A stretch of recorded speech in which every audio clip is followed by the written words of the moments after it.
بسم الله الرحمن الرحيم الحمد لله رب العالمين وصلى الله وسلم وبارك على سيدنا ونبينا محمد القدر العظيم وعلى آله وأصحابه والتابعين والتابعين لهم بإحسان وهدى إلى يوم الدين. اللهم فقهنا في الدين وعلمنا التأويل وألهمنا رشدنا يا رب العالمين. Alhamdulillah. In our look at the foundations of religion and guidance, in which we're looking at how religion, what is religion, and how has religion come to us, how was it preserved, transmitted, and interpreted. We looked in the last lesson in a summarized fashion at something very fundamental, which is why do the scholars differ, right? Why is there difference of opinion in our religion? And we saw the nature of the primary texts as being open to difference. And that highlights what we're going to look at today in lesson number 6, which is why there is the need for schools of Islamic law. And basically, these schools of Islamic law, what purpose do they serve? They are methods of interpreting revelation consistently, clearly. Right? And we saw that Allah subhanahu wa ta'ala chose for the texts of our religion to be sometimes clear and decisive, and sometimes unclear and open to various interpretation. But we'll also highlight briefly that these interpretive methods were themselves transmitted as well. And underlying them is a religious obligation, which is that one is obligated either to be a mujtahid, someone who can themselves deduce specific rulings from the whole corpus of revelation, or be someone who follows such qualified scholarship. So the first thing we're going to look at is what is the basis of these schools and their emergence.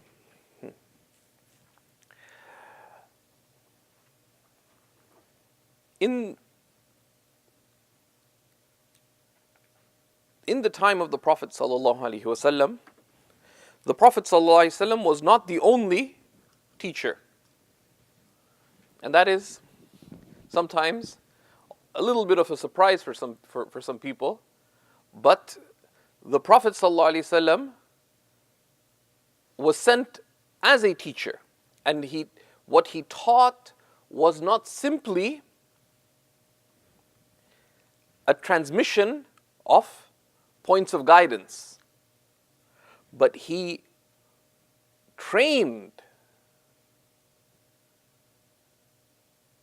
those around him to be callers and teachers of that guidance. That's evidenced by so many texts of the Quran and the Sunnah. Right?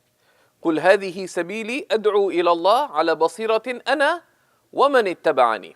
Say, this is my path, this is my way, I call to Allah with insight, I and those who follow me. Right? So the prophetic function was inculcated in those around the Prophet ﷺ as well. Which is why if we look in the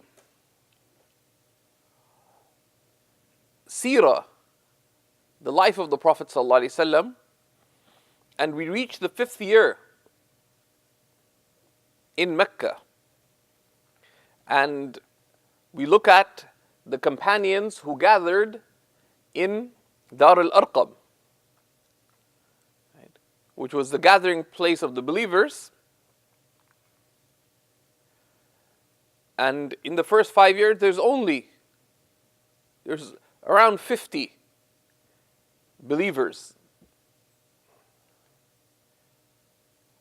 Most of them had entered Islam through the efforts of Abu Bakr as-Siddiq, not of the Prophet ﷺ directly. And there's others who had entered Islam through other companions as well. Those who believed because of Sayyidah Khadija. Those who believed. And how is that? Because they were trained. Right? They were trained. They were trained in calling, but also as more religious guidance came and the details of the religion were formalized, they're also trained in explaining and conveying religious guidance, which is why we find, if we now go to the Medinan period, that often we see in hadiths the Sahaba raising an issue to the Prophet ﷺ saying, we disagreed about such and such matter. And they raised it to the Messenger ﷺ. Sometimes that disagreement reached even the level of they debated in the lifetime of the Prophet in his masjid. One of the issues where the Prophet ﷺ actually corrected them regarding it was the issue of destiny. They were gathered in the masjid of the Prophet ﷺ discussing qada and qadr, and they disagreed about it,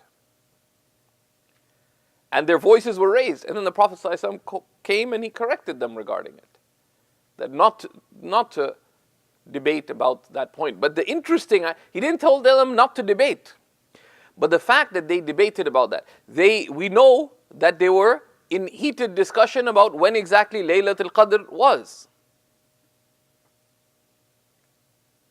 But underlying it is what? Is that they had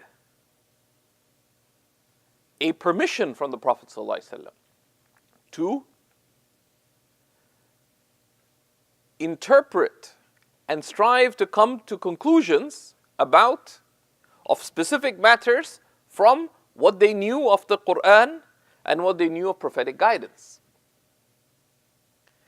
Because when it came to Qadr, for example, he corrected them on their getting heated in their argument, or their speculative delving into it, but he did not correct them on the fact that they were discussing a religious matter. Right? So this is something that is one of many noteworthy aspects. Right? And you see this in how the Prophet ﷺ also trained the companions. Right? He would test their understanding. He would test their understanding by asking them questions. The hadith of Ibn Abbas, and you can find it in the Book of Knowledge of Sahih al-Bukhari, when he contested the commands. There's a tree of the trees of the desert that most resembles the believer. Which one is it? And the Sahaba were in active discussion regarding that, and they didn't come to a conclusion. Although Ibn Abbas, amongst the youngest of those present, he was just a child, he knew. He tested those who went to different lands to call on how they would judge and what they would do, etc. So he inculcated this way of interpretation. We touched on this verse, which is the 7th verse of the 3rd surah of the Quran, that regarding the decisive verses of the Quran and the non-decisive verses of the Quran. Right? هُوَ الَّذِي نَزَّلَ عَلَيْكَ الْكِتَابِ. Right? It is He who has sent down upon you this book. In it are decisive verses. They are the foundation of this book. And others that are not decisive. Right? So of course the interpretive challenge that arises, and Allah subhanahu wa ta'ala says, هُوَ الَّذِي. It is He who has revealed this book upon you? Normally you would say, أنزل الله عليك الكتاب. Right? And if you have a verb, normally you'd put it's the subject of the verb, the fa'il, after the fi'l. أنزل الله عليك الكتاب. Allah has revealed this book to you. In Arabic, the fa'il would come after. But here, it's changed. هو الذي نزل عليك الكتاب. Right? It is He who has revealed upon you the book. To shift the emphasis from the act of revelation to the one revealing it. That it is He who has revealed this book to you. Why? Is to highlight that it is this point that is being mentioned regarding the revelation, is to highlight that this is deliberately part of the reality of revelation. Right? That in it, that it is He who has chosen that in it are verses that are clear, muhkam, decisive, and others that are unclear. Right? That is part of the divine choosing, right? the divine wisdom of how revelation has come to be. And one of the aspects of that, why is that? Right? The question would of course arise, why is that? Why would there be unclear verses? Right? And that's a question that the ulama ask. Why would they be? Why couldn't it just be clear? And underlying this is the question, why has Allah made us morally responsible? Okay. Or a broader question, why has He created us? Why are things the way they are?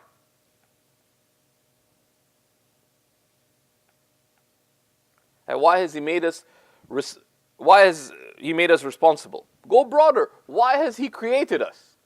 Even more broadly, why is existence the way it is? And the ulama say underlying all of it, as relates to the human being, is one reality, which is لِيَبْلُوَكُمْ, to test you. لِيَبْلُوَكُمْ. Right? To test you.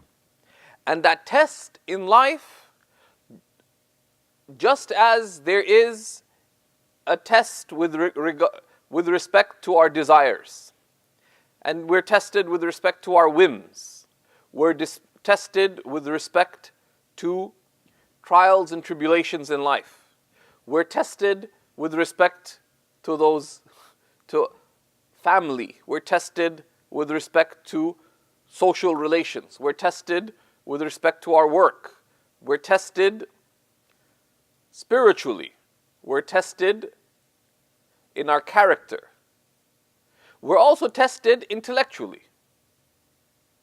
There's an intellectual test which relates to those who are at that level of ijtihad. It's an ibtila at that level, and it's an ibtila of will we make the religious choices that we have been called upon to make. This is part of the ibtila. But what is the purpose of the test? لِيَبْلُوَكُمْ أَيُّكُمْ أَحْسَنُ عَمَلًا. To test you which of you are ahsan, are better, more virtuous, more excellent in actions. So this is one of the aspects that arises from this verse. But in this verse, we see those who are in error and how they seek out the unclear, but we also see another critical reality, which says, وَالرَّاسِخُونَ فِي الْعِلْمِ يَقُولُونَ آمَنَّ بِهِ. And those firm-footed in knowledge, they say, we believe in it. كُلٌّ مِّنْ عِنْدِ رَبِّنَا. All of it is from our Lord. Right? So, of the many things affirmed in this verse, and it deserves a lot of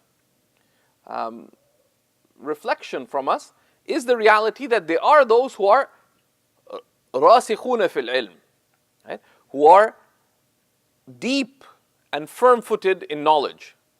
Rusukh is for something to be firm.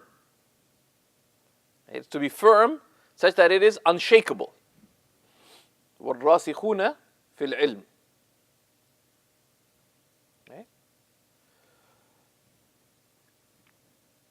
And this is,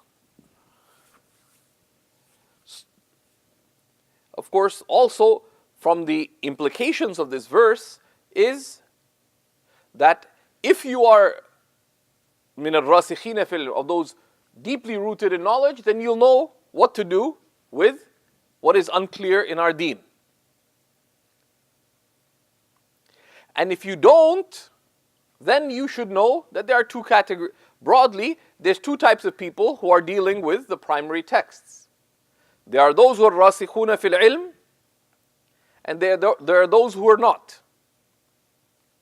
And those who are not firm-footed in knowledge, a subset of those would be people in whose hearts is wavering. Now, some is explicit wavering in that they are misguided and astray interpretively. Right? They come to unsound or harmful conclusions. But also the question arises that if someone isn't of the rasikhina fil ilm, of those who are genuinely deep-rooted in knowledge, then it is a type of zayg, it's a type of wavering in religion, of misguidedness in religion, to try to interpret even if you don't have the capacity. And that too is harmful. And that too is harmful. Right? So these are this verse highlights the need to seek recourse of this category, وَالرَّاسِخُونَ فِي الْعِلْمِ. It is also noteworthy that it doesn't tell us who the rasikhina fil ilm are, who the people who are firm-footed in knowledge are. Just as Allah subhanahu wa ta'ala tells us that we, to ask, guide us to the path that is straight, the path of those you have blessed before us. And ask the people of remembrance, أهل الذكر, the path of those who have turned to me, سبيل من أناب إلي.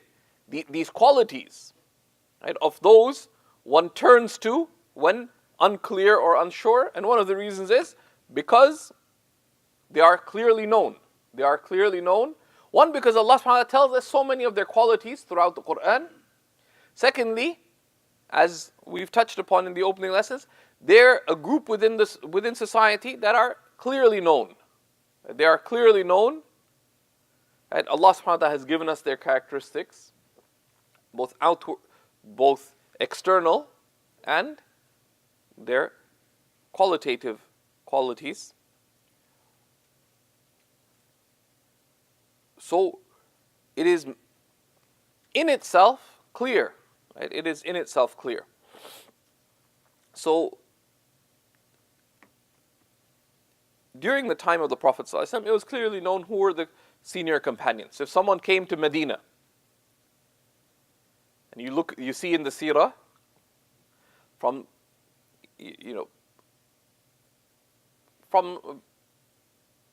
as the da'wah got wider after the initial battles in the Medinan period, and the tribes started coming, firstly as a trickle, and then it became afwaja, as Allah subhanahu wa ta'ala said, right?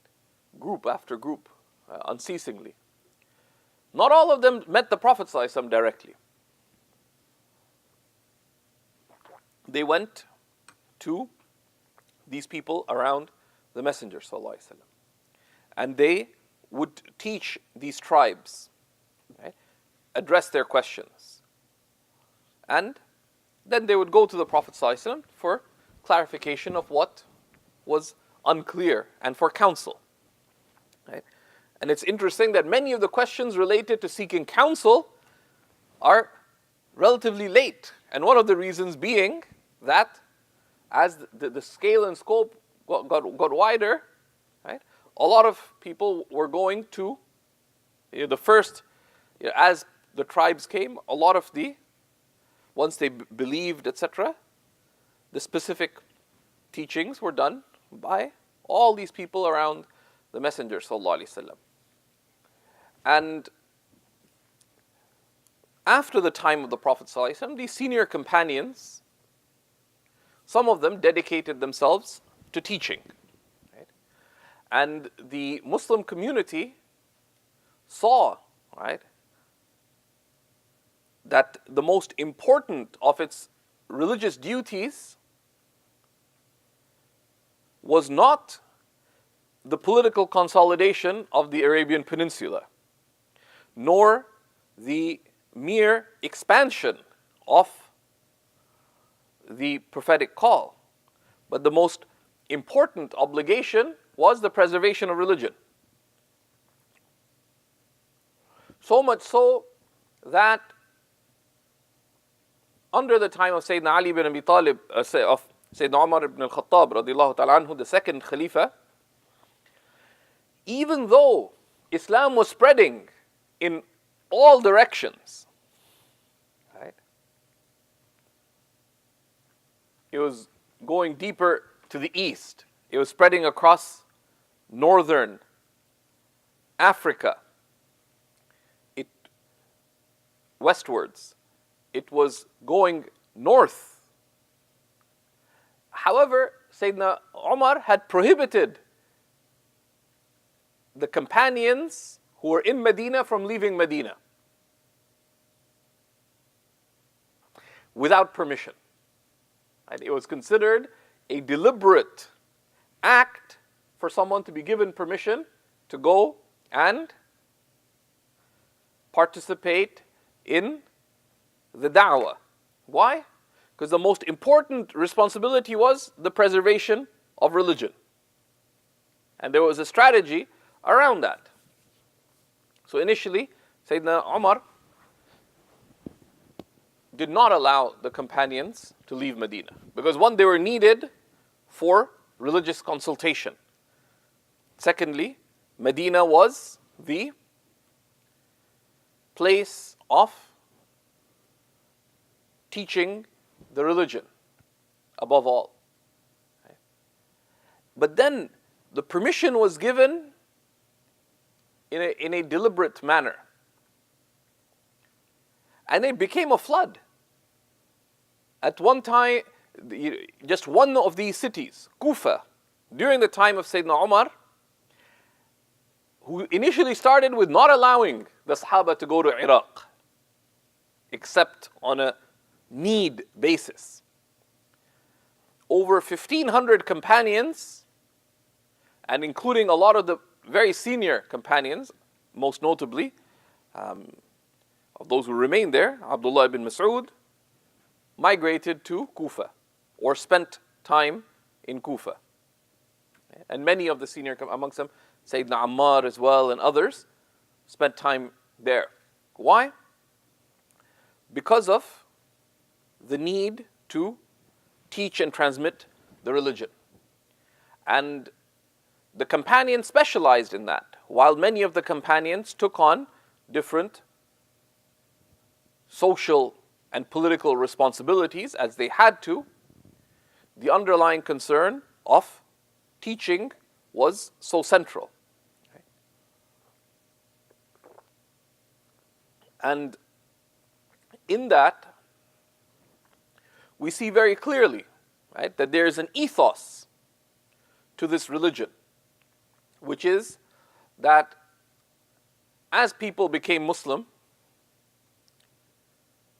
they would learn the Quran, they would learn hadith of the Prophet ﷺ. But right in the generation of the companions themselves, there was no sense that, well, now you've learned Quran, now you learned Sunnah, so therefore you can now deduce rulings yourself.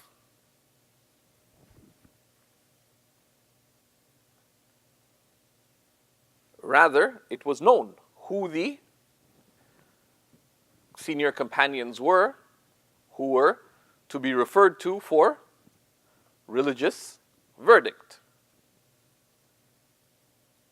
And people studied under these. And the fuqaha of the Sahaba, the jurists of the Sahaba, were a subset of those who were transmitting the hadith of the Prophet ﷺ. Not all the companions were considered to be fuqaha.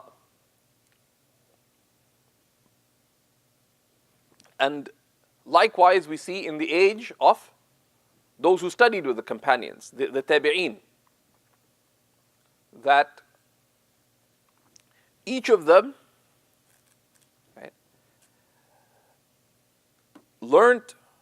had learnt under the companions, but there were those who were the people of transmission, right, Ahl al-Hadith, right, those who transmitted the Sunnah of the Prophet ﷺ, but there was a subset who were the fuqaha, the jurists.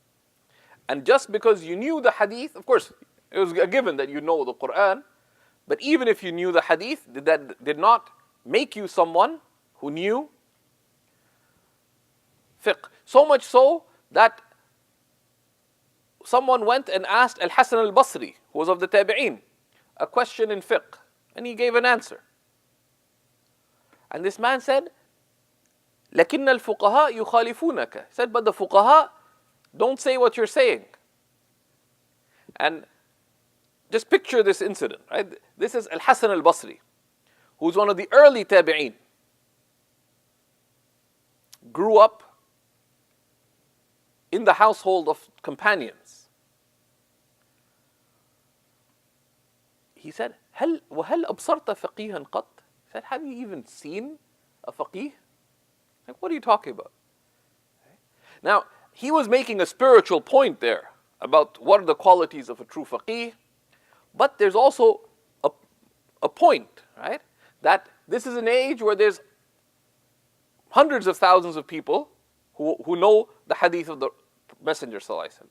But amongst them, there's a small subset that are known to be the fuqaha. Okay? And they're rare, right? It's considered a rare thing. Not everyone who's learned is a faqih, who can interpret rulings of the religion. Right? And that is in a clear historical reality. There's a clear historical reality.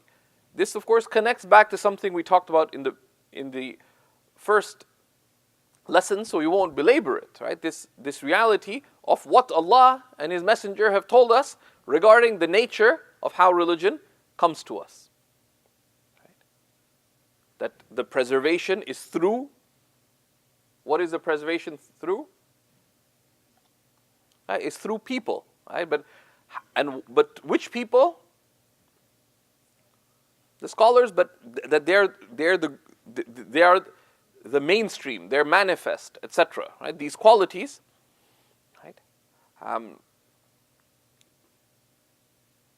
And this matter lasted several generations, right? Where you had those who had learned from the companions, then teaching what they had, according to the method of what they dealt with the companions. But particularly as times were changing and Islam was now spread to so many lands and so many issues were arising, that intuitive understanding, right? That okay, what is my understanding? My understanding of Quran and Sunnah is according to the method that was inculcated in me by those whom I learned with of these fuqaha from the previous generation, right? The tabi'een from the companions, the tabi'een from the tabi'een, etc. But now we have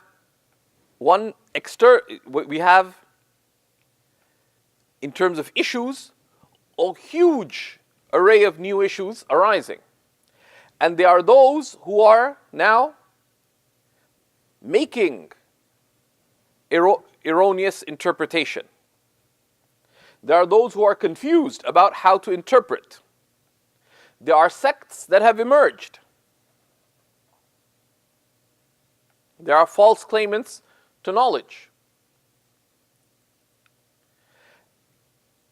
There are political dangers as well, in that the rulers are seeking to co-opt religion for their political purposes. So there's a danger from that if we do not formalize this, okay, there will be people, the sects could take advantage of that to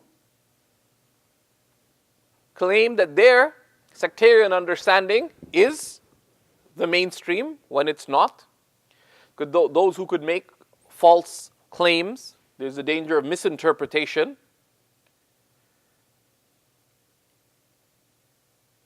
There's a danger of political co-opting, and that was an active effort and a real challenge. Just one of the many examples of that, which we will look at in a little more detail when we look in the next week about how theology, how the beliefs of Islam were preserved and transmitted and explained in next week's lessons. So there are this host of challenges, but also, and this was very clear amongst the Ahl al-Hadith, is that if you just look at the whole corpus of the Sunnah and you stand before it, if you're honest with yourself, you'd be stunned. This is just so vast, right? This is so vast that the interpretive effort, the scholarly effort of gathering the Sunnah, is so vast. And of course, as with each generation, the chains of transmission got even more. Right? Because in the first generation, for example, if this one hadith, if 4 companions heard it, but they taught it to, let's just say they taught it to 4 people. So now how many people can narrate the hadith? 16. But each of those convey it to 4 others. Very quickly, how many does it become? Yeah, the big number, 256, right? So now you have 256. It's like, and then amongst them, you'll have some random person called Tariq al-Muhayyar. Like, who is that guy? And is his narrations a bit different? Right? And there's this whole body of evidence. And how do you put it together? Right? Which is why, increasingly, there was a formalization of the method of Islamic law. And it is in this light that Imam al-Shafi'i said regarding Imam Abu Hanifa, الناس عيال على أبي حنيفة في الفقه, that people are the dependents of Abu Hanifa when it comes to fiqh. And عيال are your children, right? The people who are who are dependent upon you. But there's different ways that that's understood, but the very practical is that Imam Abu Hanifa was born late in the first Islamic century. He's the earliest of the 4 Imams. And then Imam Malik was born the decade after. And Imam Shafi'i and Imam Ahmad were born significantly after them. But Imam Abu Hanifa just is a case in point. He saw this great effort to consolidate the transmission of the Sunnah.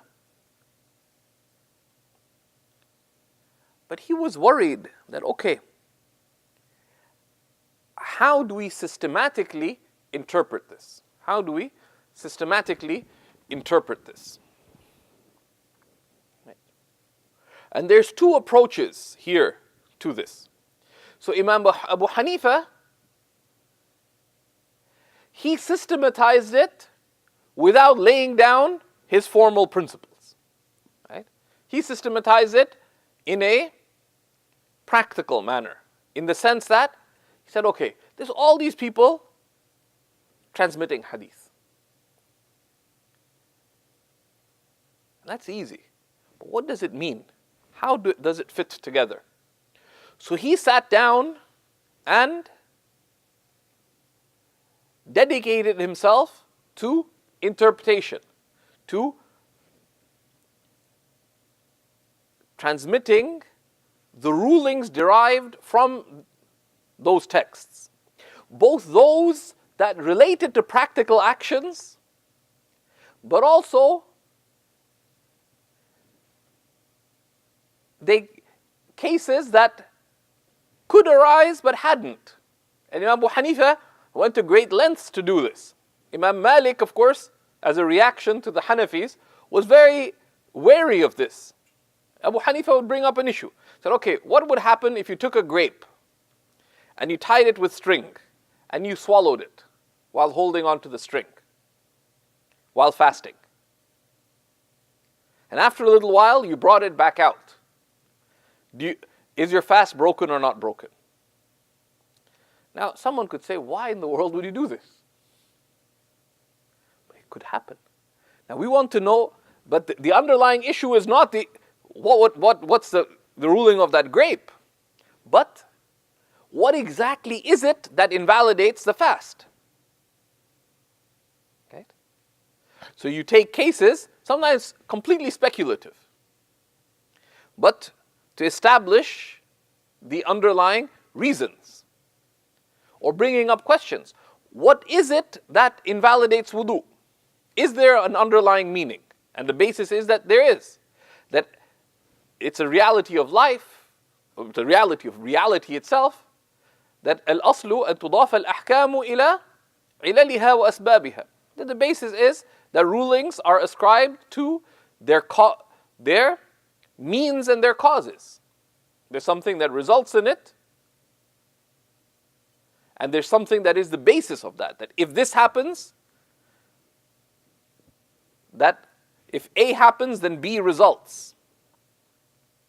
Is the illah, the effective cause. So what is the effective cause of wudu?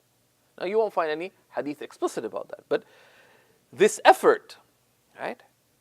This effort, one, to try to get to the why underlying rulings. And from that, then if you can understand that, then you can extend that to other matters.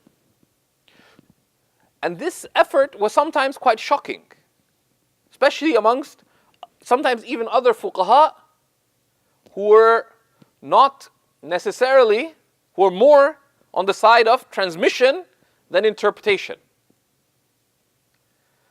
So the student of Imam Abu Hanifa, Muhammad ibn al-Hasan al-Shaybani, wrote a treatise on international law. One of his works on siyar, on international law. The Muslim on the fiqh of governance. And when Sufyan ibn Uyayna saw this text, he was very upset. And he said, كأنه يضع الأحكام وضعا. It is as if he makes up the rulings from himself. Right? That he just puts together whatever rulings he wants to put. Because there was no قال الله وقال رسوله. It was all these derived rulings and their legal reasons, not their textual proofs. So where do you get this from? So Imam Muhammad al-Hasan heard about this, so he sent to him another work, which was the same work, but now giving its textual basis. And Sufyan ibn Uyayna said, التسليم للفقهاء سلامة في الدين. Deference to the fuqaha is safety in religion. And that's a principle in life. If you uphold that, التسليم للفقهاء سلامة في الدين. And I heard this from Shaykh Muhammad Jum'ah. I was wondering, I'd seen a few biographies of Muhammad al-Hasan. I hadn't seen this specific incident, so I looked for it. And it's found in some of the larger works of history, amongst them, Tarikh Baghdad. I found it electronically several years later. But this is an example of the challenge. Why? So that people couldn't just go and say whatever they felt like. Right? Similarly, Imam Malik sitting in Medina, a quintessential representative of Ahl al-Hadith. Right? He was one of the earliest Imams of Hadith. His Muwatta is the first comprehensive and authoritative compendium of Hadith that has remained. But despite that, he saw himself as having two distinct functions. One was the transmission of Hadith, and he would be teaching the Muwatta, etc. But even the Muwatta, okay, even the term Muwatta, what is Wata'a? Is to tread down on something. Okay? That this is a trodden path, because he chose from, and he was asked many times, are these the hadith you know? Meaning, are these all the hadith you know? It's about 1,000 hadiths. No, he said, this is what he had chosen to formally transmit. And he related many, many other hadiths, but his formal transmission was this, that this is how the sunnah is to be understood. But he distinguished between the transmission of the hadith of the Messenger ﷺ and giving legal verdicts. Right? And giving legal verdicts. And he would explain when asked, but what about this hadith? Right? He would make clear why he would give precedence to some texts over others. Then Imam al-Shafi'i came. He was born in the year 150, the same year that Imam Abu Hanifa died.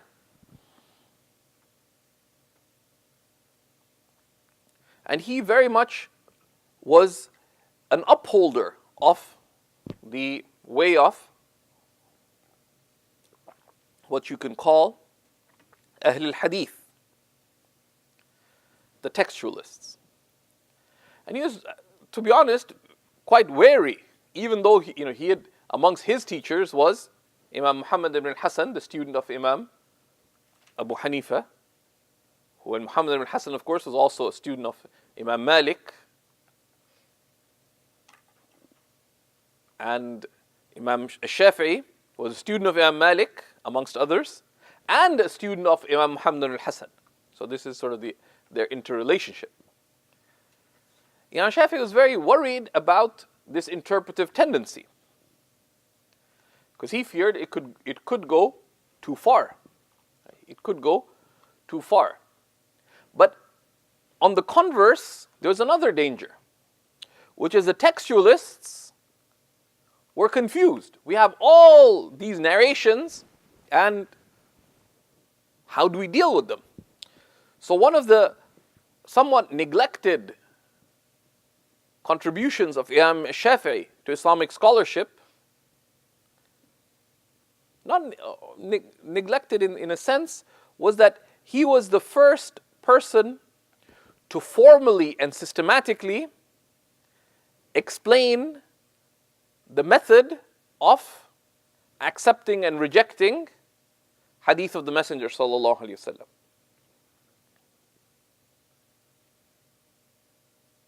As part of his defense of giving preeminence to the transmitted text over reasoned interpretation, okay, was that, okay, how do we verify the texts? Okay. And so that's why some of the early Muslim Imams said that the people of hadith were mute, and it was a Shafi'i who gave them a voice, right? Because he gave them these principles, by which there's a narration that could come, someone could say, okay, how do we know that this is reliable?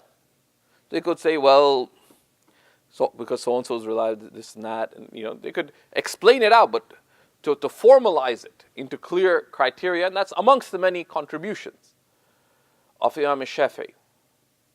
But he laid down the first formal method of legal interpretation. The first formal, in that Imam Abu Hanifa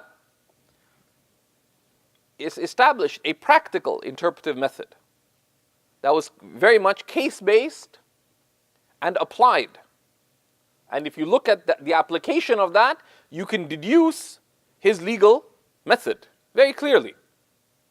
Right?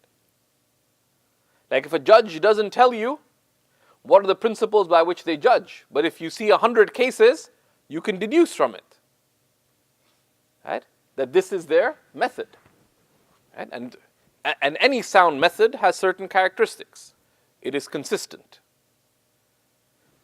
It is coherent. It is comprehensive. Right? It can deal with any kind of case, etc. So, but Imam al-Shafi'i, in his Risala, the work famous as a Risala, laid out very formally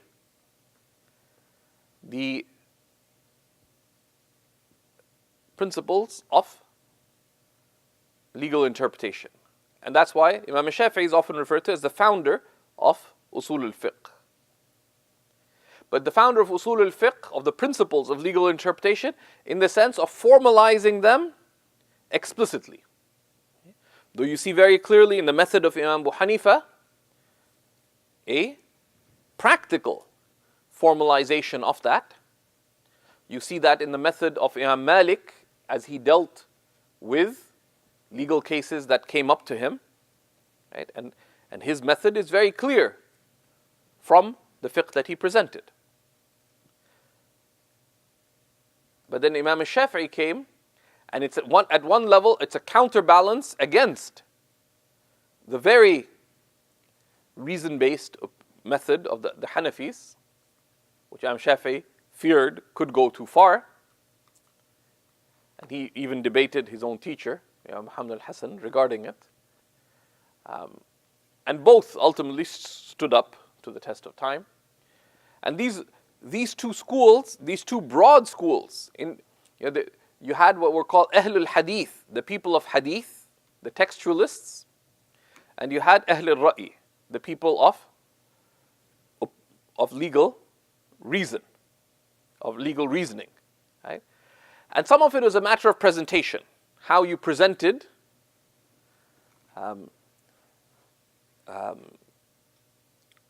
your evidence, but it was also a matter of method.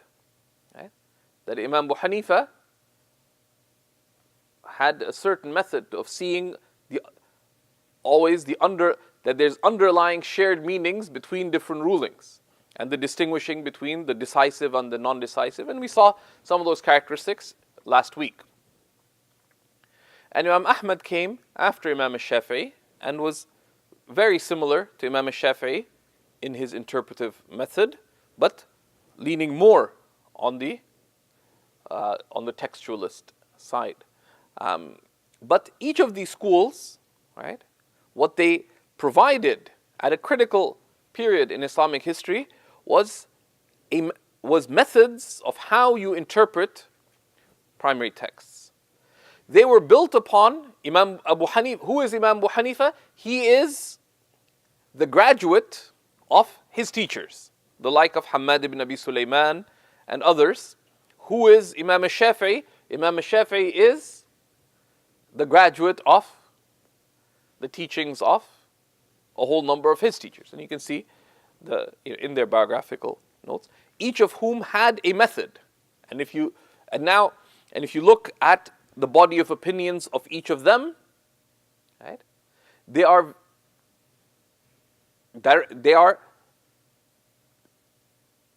deeply colored by the interpretive method of those who came before. Right? And ultimately it addresses an underlying reality, which is that the primary texts, out of divine wisdom, Number one. And number two, just out of the nature of human language, or the nature of language, have many potential meanings. There are sound meanings that are possible, and unsound meanings that are possible.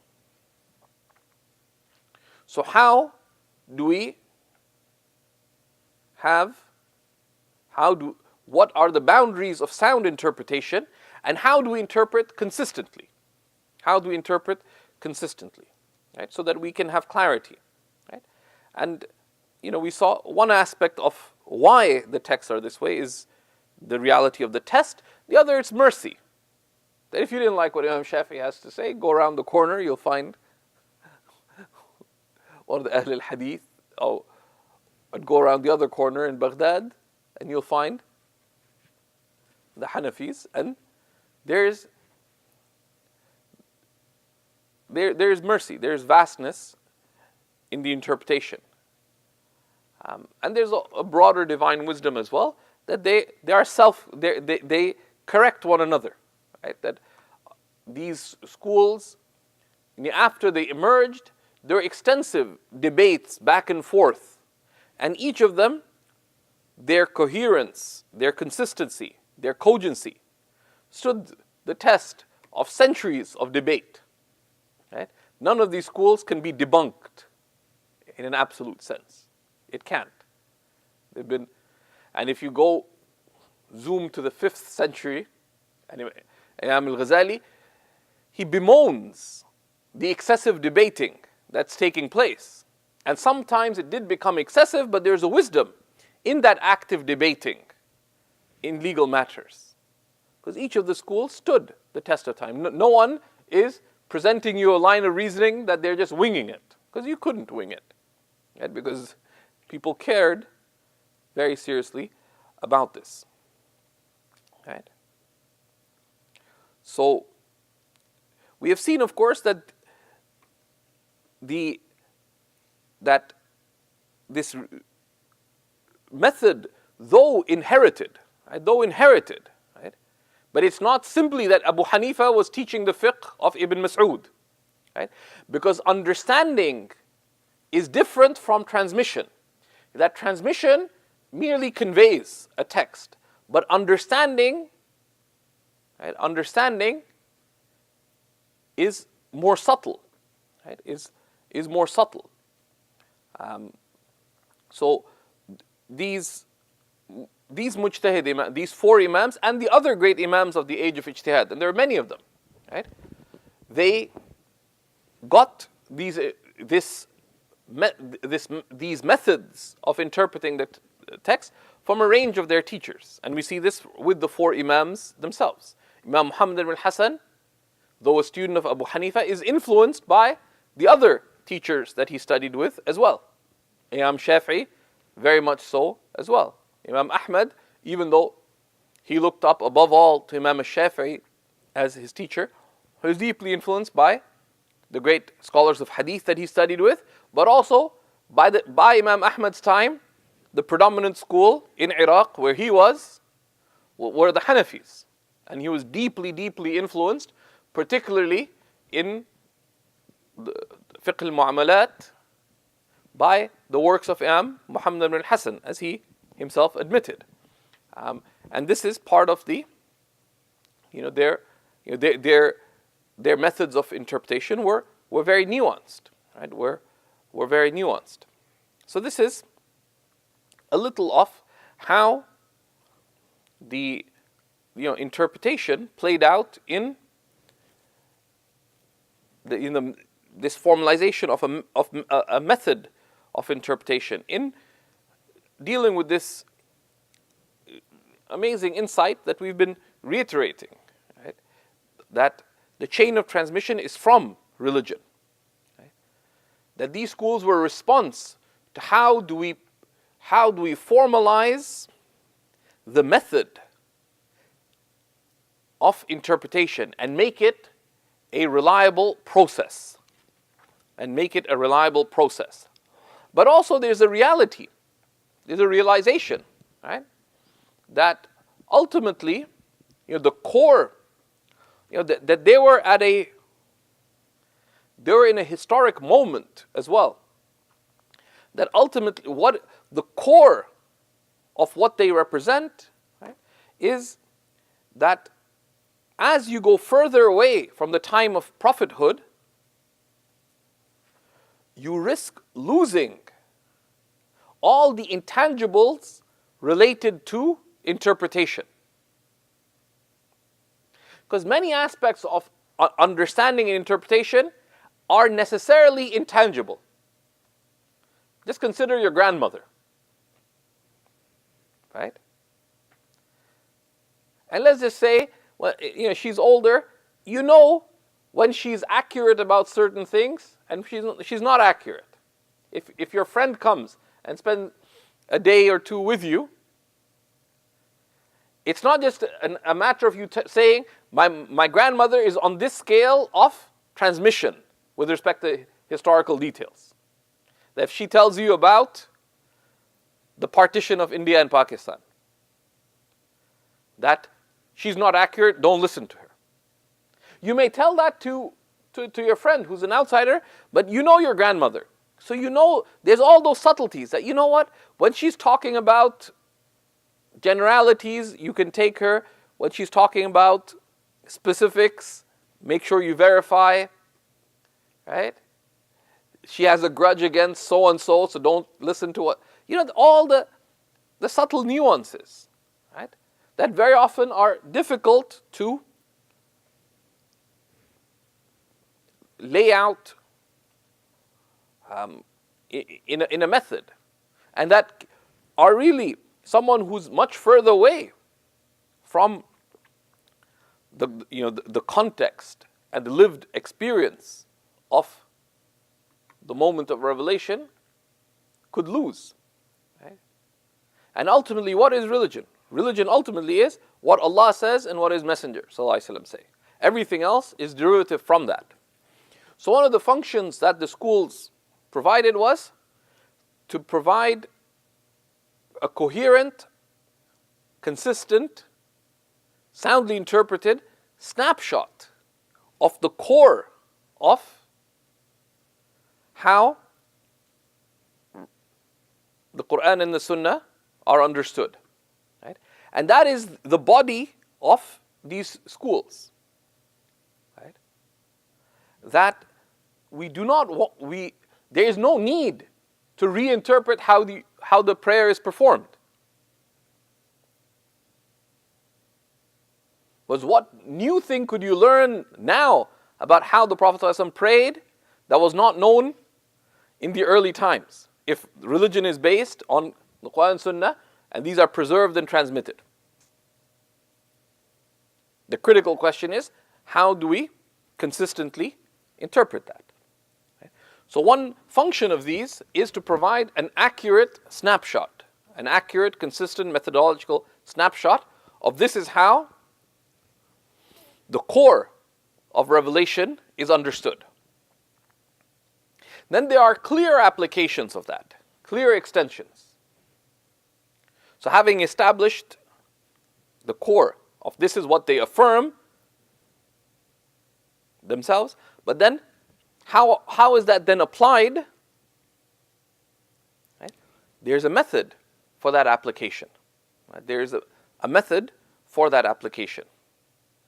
And this is clearly, this is not though sadly it was made a controversial matter in recent times, right? It's very clear, and we encourage you to read the articles by Shaykh Keller, and he has several. There's the longer one and the shorter Q News article. But just to take a couple of the core texts, and it'd be good to some of these texts, one should have them in one's memory. And Allah subhanahu wa ta'ala tells us, right, that فَاسْأَلُوا أَهْلَ الذِّكْرِ إِن كُنْتُمْ لَا تَعْلَمُونَ. Ask the people of remembrance if you know not. From the 16th surah, Surah An-Nahl, verse 43. And there's a connection to the context, of course. Allah subhanahu wa ta'ala says, وَمَا أَرْسَلْنَا مِن قَبْلِكَ إِلَّا رِجَالًا. We have not sent before you except men, whom we have granted revelation, whom we have granted revelation to. These are the prophets. فَاسْأَلُوا أَهْلَ الذِّكْرِ. So ask the people of remembrance, إِن كُنْتُمْ لَا تَعْلَمُونَ, if you know not. Meaning that just what happened before. And there's a flow to history, which is we always sent prophets. But how do you access what the prophets were given, what your prophet was given? Ask the people of remembrance if you know not. أهل الذكر. Now here, there are some clear implications in this. Right? One is that it is clear that there's two levels of believers. That if you believe in what the prophets have come, then you're either one of the Ahl al-Dhikr, in which case you know what the prophets have come with, and you can apply it yourself, these are the Ahl al-Dhikr. And they are not described as more than being Ahl al-Dhikr, the people who know, right? Ahl al-Dhikr, the people of understanding. And the term is amazing. And if you look at what the ulama of tafsir mentioned of all the implications of them being Ahl al-Dhikr, it also tells you they're the people who take heed, the people of understanding, the people who have taken heed from what they know. Right? They're devoted. Right? And it is devotion that results in them having reliable understanding. What is their sign? Right? Not only do they have knowledge, but it's knowledge that is manifest in their being people of dhikr, and in their people whose conduct expresses that they have tadhakkaru, they have taken heed from what they know in their own conduct and living. If you know not. Right? So there are those who know, and they're known clearly. Right? And there are others, and their duty is to ask and to follow. Okay? Is to ask and to follow. And this is a consistent theme of so many texts of the Quran and the Sunnah, right? That Allah subhanahu wa ta'ala saying that Allah and His Messenger simply command us to obey Allah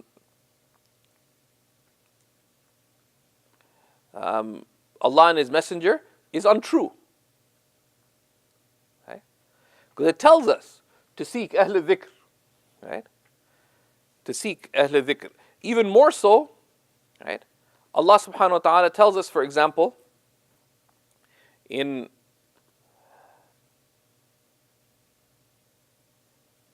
Surah An-Nisa, verse 83, right? About confusing matters, right? About confusing matters. And you can read the verse and its context, because we don't want to. But it says that if there's something unclear or confusing, what should the believers do? Right? It says, وَلَوْ رَدُّوهُ إِلَى الرَّسُولِ وَإِلَى أُولِي الْأَمْرِ مِنْهُمْ لَعَلِمَهُ الَّذِينَ يَسْتَنبِطُونَهُ مِنْهُمْ. Right? That if they had referred to those, if they had referred to the messenger and to those of authority amongst them, إِلَى الَّذِينَ إِلَى أُولِي الْأَمْرِ مِنْهُمْ, right? To those in authority over them, لَعَلِمَهُ الَّذِينَ يَسْتَنبِطُونَهُ مِنْهُمْ. Then those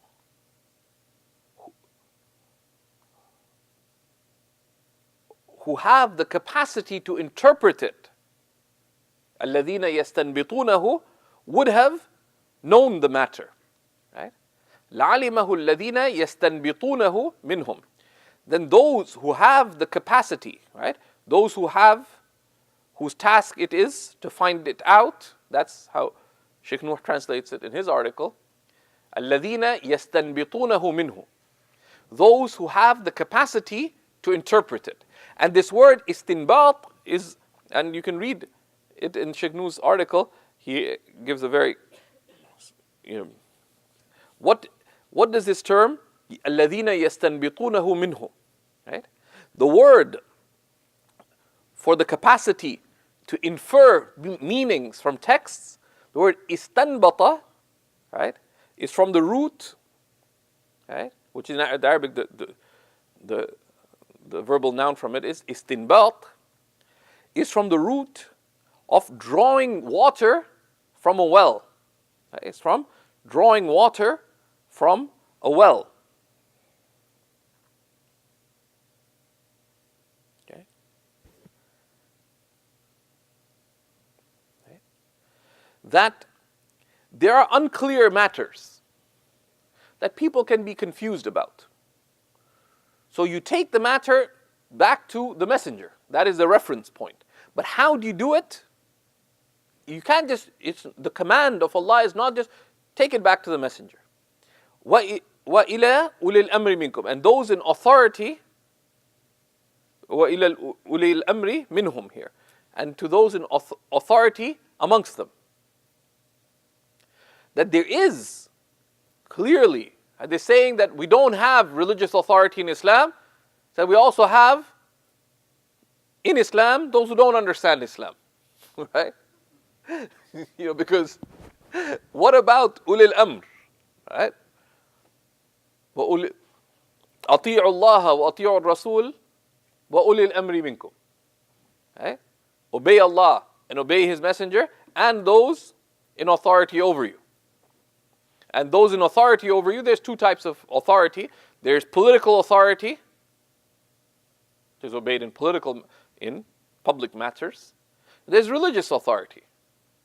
Now, we don't have singular political, religious authority, and that's from mercy, because we've seen what singularized religious authority does in other religious traditions.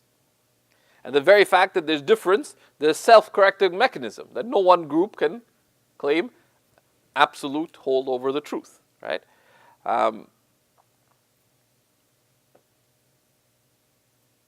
But so that there is religious authority is affirmed. It also affirms that there are those who have this quality. لَعَلِمَهُ الَّذِينَ يَسْتَنْبِطُونَهُ مِنْهُمْ. And this min, what kind of min is it? It's of tab'id, it's partitive. That from this is a group of people. Right? It's a group of people. And again, that there are two levels of believers. Right? There are two levels of believers. And this relates directly. Those who are referred to Ahl al-Dhikr in the previous verse, here what are they? الَّذِينَ يَسْتَنْبِطُونَهُ مِنْهُمْ. The people of remembrance, Ahl al-Dhikr, mentioned in Surah Al-Nahl, they're the people who have the capacity to interpret. Right? And that the duty of others is to follow.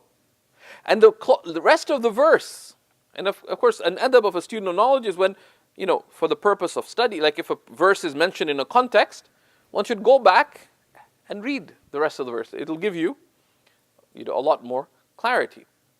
Then Allah subhanahu wa ta'ala says, وَلَوْلَا فَضْلُ اللَّهِ عَلَيْكُمْ وَرَحْمَتُهُ لَاتَّبَعْتُمُ الشَّيْطَانَ إِلَّا قَلِيلًا. And were it not for Allah's bounty upon you and His mercy, you would have followed the shaitan, but a little of you. Okay? That the failure, one, to return matters to the Messenger sallallahu alaihi wasallam.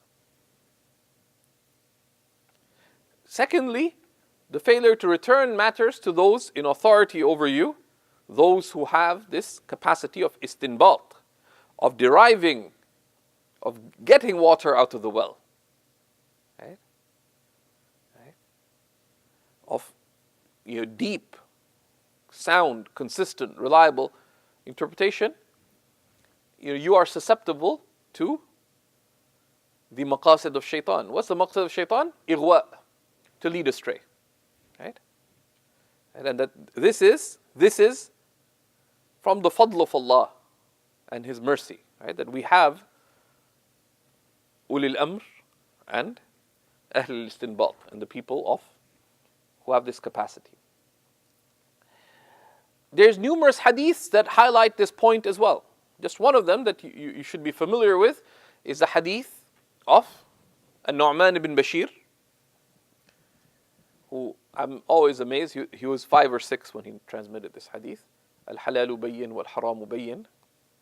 And for those of you who have or planning to have children, you should strive to raise children who are like children of the Sahaba, that they're not fools, right?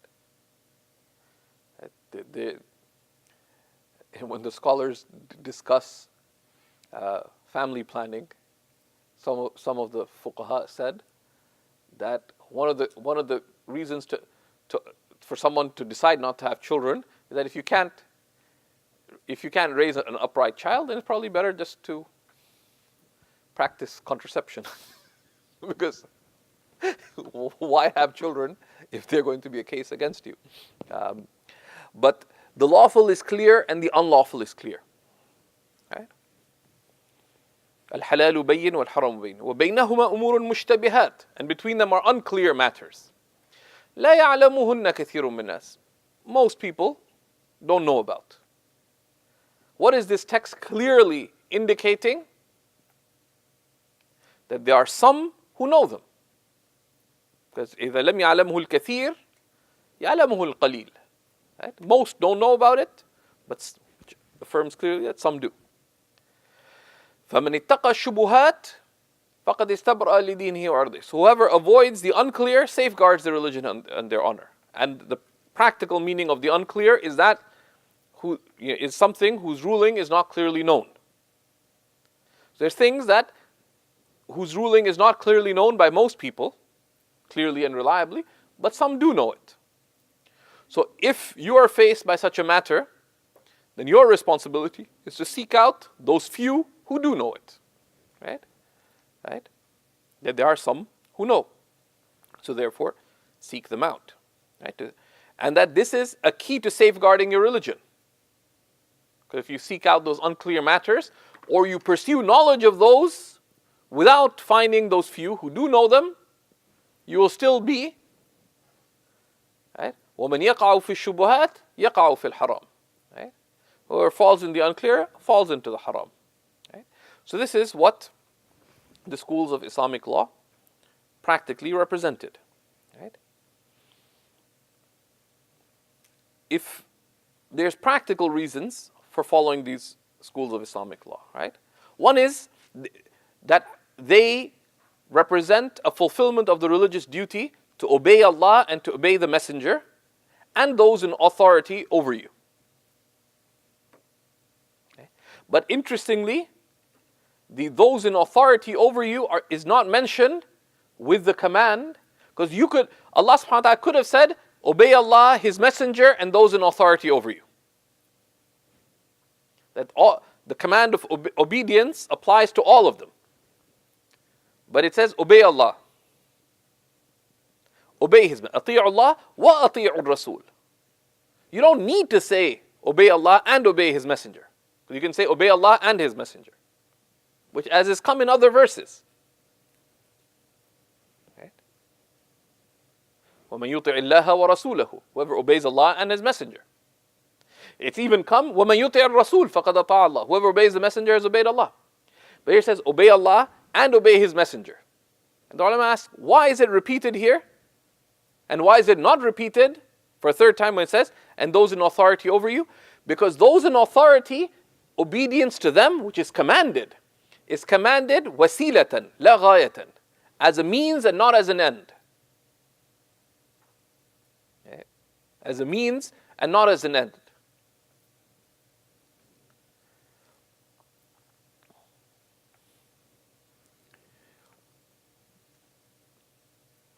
That's why the Quran is just so amazing. Many great scholars never memorized the Quran. Amongst them in the 20th century, Imam Anwar Shah Kashmiri, who was referred to as Imam al-Asr. And he was a he was a genius. He said, I have never prepared for a class. Because he had better things to do. He had all these personal, but he'd go into a class and, just blow his students away. They actually said that, none of his students caught everything that he said. They tried to take notes, but most of what we have of his works are actually compiled by his students from his classes. But he blew all of them away, even though many of them are the levels of being imams of the deen. And he had a better than photographic memory. He spent a lot of time debating the Qadiani movement, and he could quote not just entire passages of their books, but mention where he saw the book. Because Mirza Ghulam Qadiani kept revising his own books. I said, I didn't say that, because every time he was defeated in a debate, he'd revise his arguments in even the previous books he did. So, I didn't say that, but it was in earlier editions. And so I said, well, it's right here in this town. I read it 10 years ago in the library. The book is on the third shelf of the final this. Here, it's on page such and such. And yet he never memorized the Quran fully. He said, why? He said, because I always lose myself in its meanings. Radiyallahu ta'ala an warathi Rasulullah sallallahu alayhi wa sallam. But then, of course, the question arises that how do you obey Allah and His Messenger, right? Which is through those in authority, right? Ask those who know not. Right? And these, in their own lifetime, they're accepted. The Ummah accepted these Imams of Ijtihad as the references of the Ummah in matters of understanding the command, the hukum of Allah and His Messenger. Right? And across Islamic scholarship itself, whether it be the Imams of Tafsir, or the Imams of Hadith, or the Imams of any of the other religious sciences, they accepted that when it comes to matters of knowing the command of Allah and His Messenger sallallahu alaihi wasallam, this is the recourse. And there's a historical reality about it as well. And the articles by both Sheikh Nuh Keller and Sheikh Abdul Hakim Murad touch upon this aspect of it as well. That you will not find an Imam of Tafsir who was not a follower of one of these schools of Islamic law. The only case you can mention is from around that age, someone like Imam At-Tabari. But he himself was an Imam of fiqh. And there are those who followed his school. Right? But his school basically became subsumed in the Shafi'i school. Or it is said that Imam Junaid was a follower of the school of Sufyan al-Thawri, for example, but that too became subsumed. What it became subsumed in is another matter. There are other schools in the early time, but they too, but the only exceptions you can find throughout history were in the first 4, maybe 5 centuries, were those who followed another school, right? That died out or became subsumed. The big exception to that historically, but that too died out, was the Zahiri school, the literalists. The literalists emerged. Dawood al-Zahiri began as a student of Imam al-Shafi'i, but he didn't like, he was on the more textualist side than Imam al-Shafi'i, who did not accept legal analogy, etc., etc. And he developed a small fringe following for a little while, but the school died out.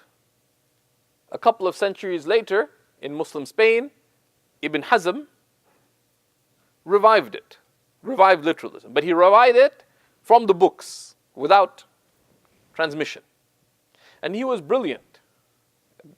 But And despite his own personal brilliance and his work in Islamic law, his main work, Al-Muhalla, is brilliant. One of the great works of Islamic law. However, it's also brilliantly deficient. He is one man versus entire schools of interpretation, and there are critical flaws in his interpretive method. That excessive literalism led to absurd conclusions. Okay? And within a couple of generations, it died out. Right? It was a flash, and it died out. So his works remain, but no one really was followers of the literalist school didn't really remain, except little strands here and there, until its recent revival in different guises. Okay? This is the practical, historical manifestation of what we talked about in the beginning of the religion being manifest through a trodden path, its preservation being through a group, and the divine promise of the continuity of understanding of the religion. But these schools, as is clear, are not ends in themselves, but rather their purpose is reliable transmission of guidance. Right? Number one. They have a purpose, which is how do you instill taqwa? Right? How do you instill taqwa, and how do you preserve guidance with taqwa? Right? How do you uphold the qualitative realities of religion? How do you uphold its mercy? How do you preserve religion so that its maqasid are fulfilled, that it results in good, in righteousness, in virtue, social and spiritual? And the ultimate goal of religion, the attainment of closeness to Allah subhanahu wa ta'ala, is fulfilled. Right? So these are some of the aims. Why there is ijma', right? If someone feels that no, one should not follow a school of Islamic law, they are going against the consensus of the ummah. Right? There is clear ijma' that any one of these four schools of Islamic law is valid to follow, and that it is an obligation to follow qualified scholarship. Theoretically, it could be fulfilled by following any qualified scholarship. Right? So there's a few questions that arise from that. Right? That firstly, if one must follow qualified religious scholarship, can't I just follow anybody? Like, what's wrong with Dr. So-and-so at such and such institute? Right? And ultimately, as we've seen from a very, even a cursory look at the primary evidence, it is clear that there are those who are the people of authority in our religion, and whom can one follow? One can follow anyone who's considered to be a mujtahid, right? A mujtahid. While theoretically, because a mujtahid is someone who's at the level of making independent legal interpretation of the primary texts. And while theoretically anyone can be a mujtahid in any age, we saw that the schools offer not only a system of interpretation, but also they offer a transmitted snapshot of consistent interpretation within the age of, that is proximate to the time of revelation. Okay? And we know from hadith of the Prophet that خير القرون قرني ثم الذين يلونهم ثم الذين يلونهم. The best of generations is my generation, then those who come after, then those who come after them. Right? That there is a protectedness to those early generations that is not like that of those after. Right? These are people, Imam Abu Hanifa met people who had met the companions of the Prophet ﷺ. Likewise with Imam Malik. Right? So that proximity to what you can call a sunnatul mutawaratha, the inherited sunnah, is something that those who come after do not have the same access to. Imam Ahmad, on a number of points, he related hadiths. So for example, very interestingly, Imam Ahmad related 5 authentic hadiths on where you put your hands in prayer. On the sadr. Right? There's 5 authentic narrations at least in his musnad. Yet he considered it religiously disliked to put your hand on your chest. And though the most authentic interpretation, the most authentic hadiths of the Messenger ﷺ affirm that you put your hands on your sadr, it is not the opinion of any one of the 4 schools of Islamic law. Why? Right? And you find those in Bukhari, you find them in the books of Sunnah, etc. But not one of the schools took that opinion.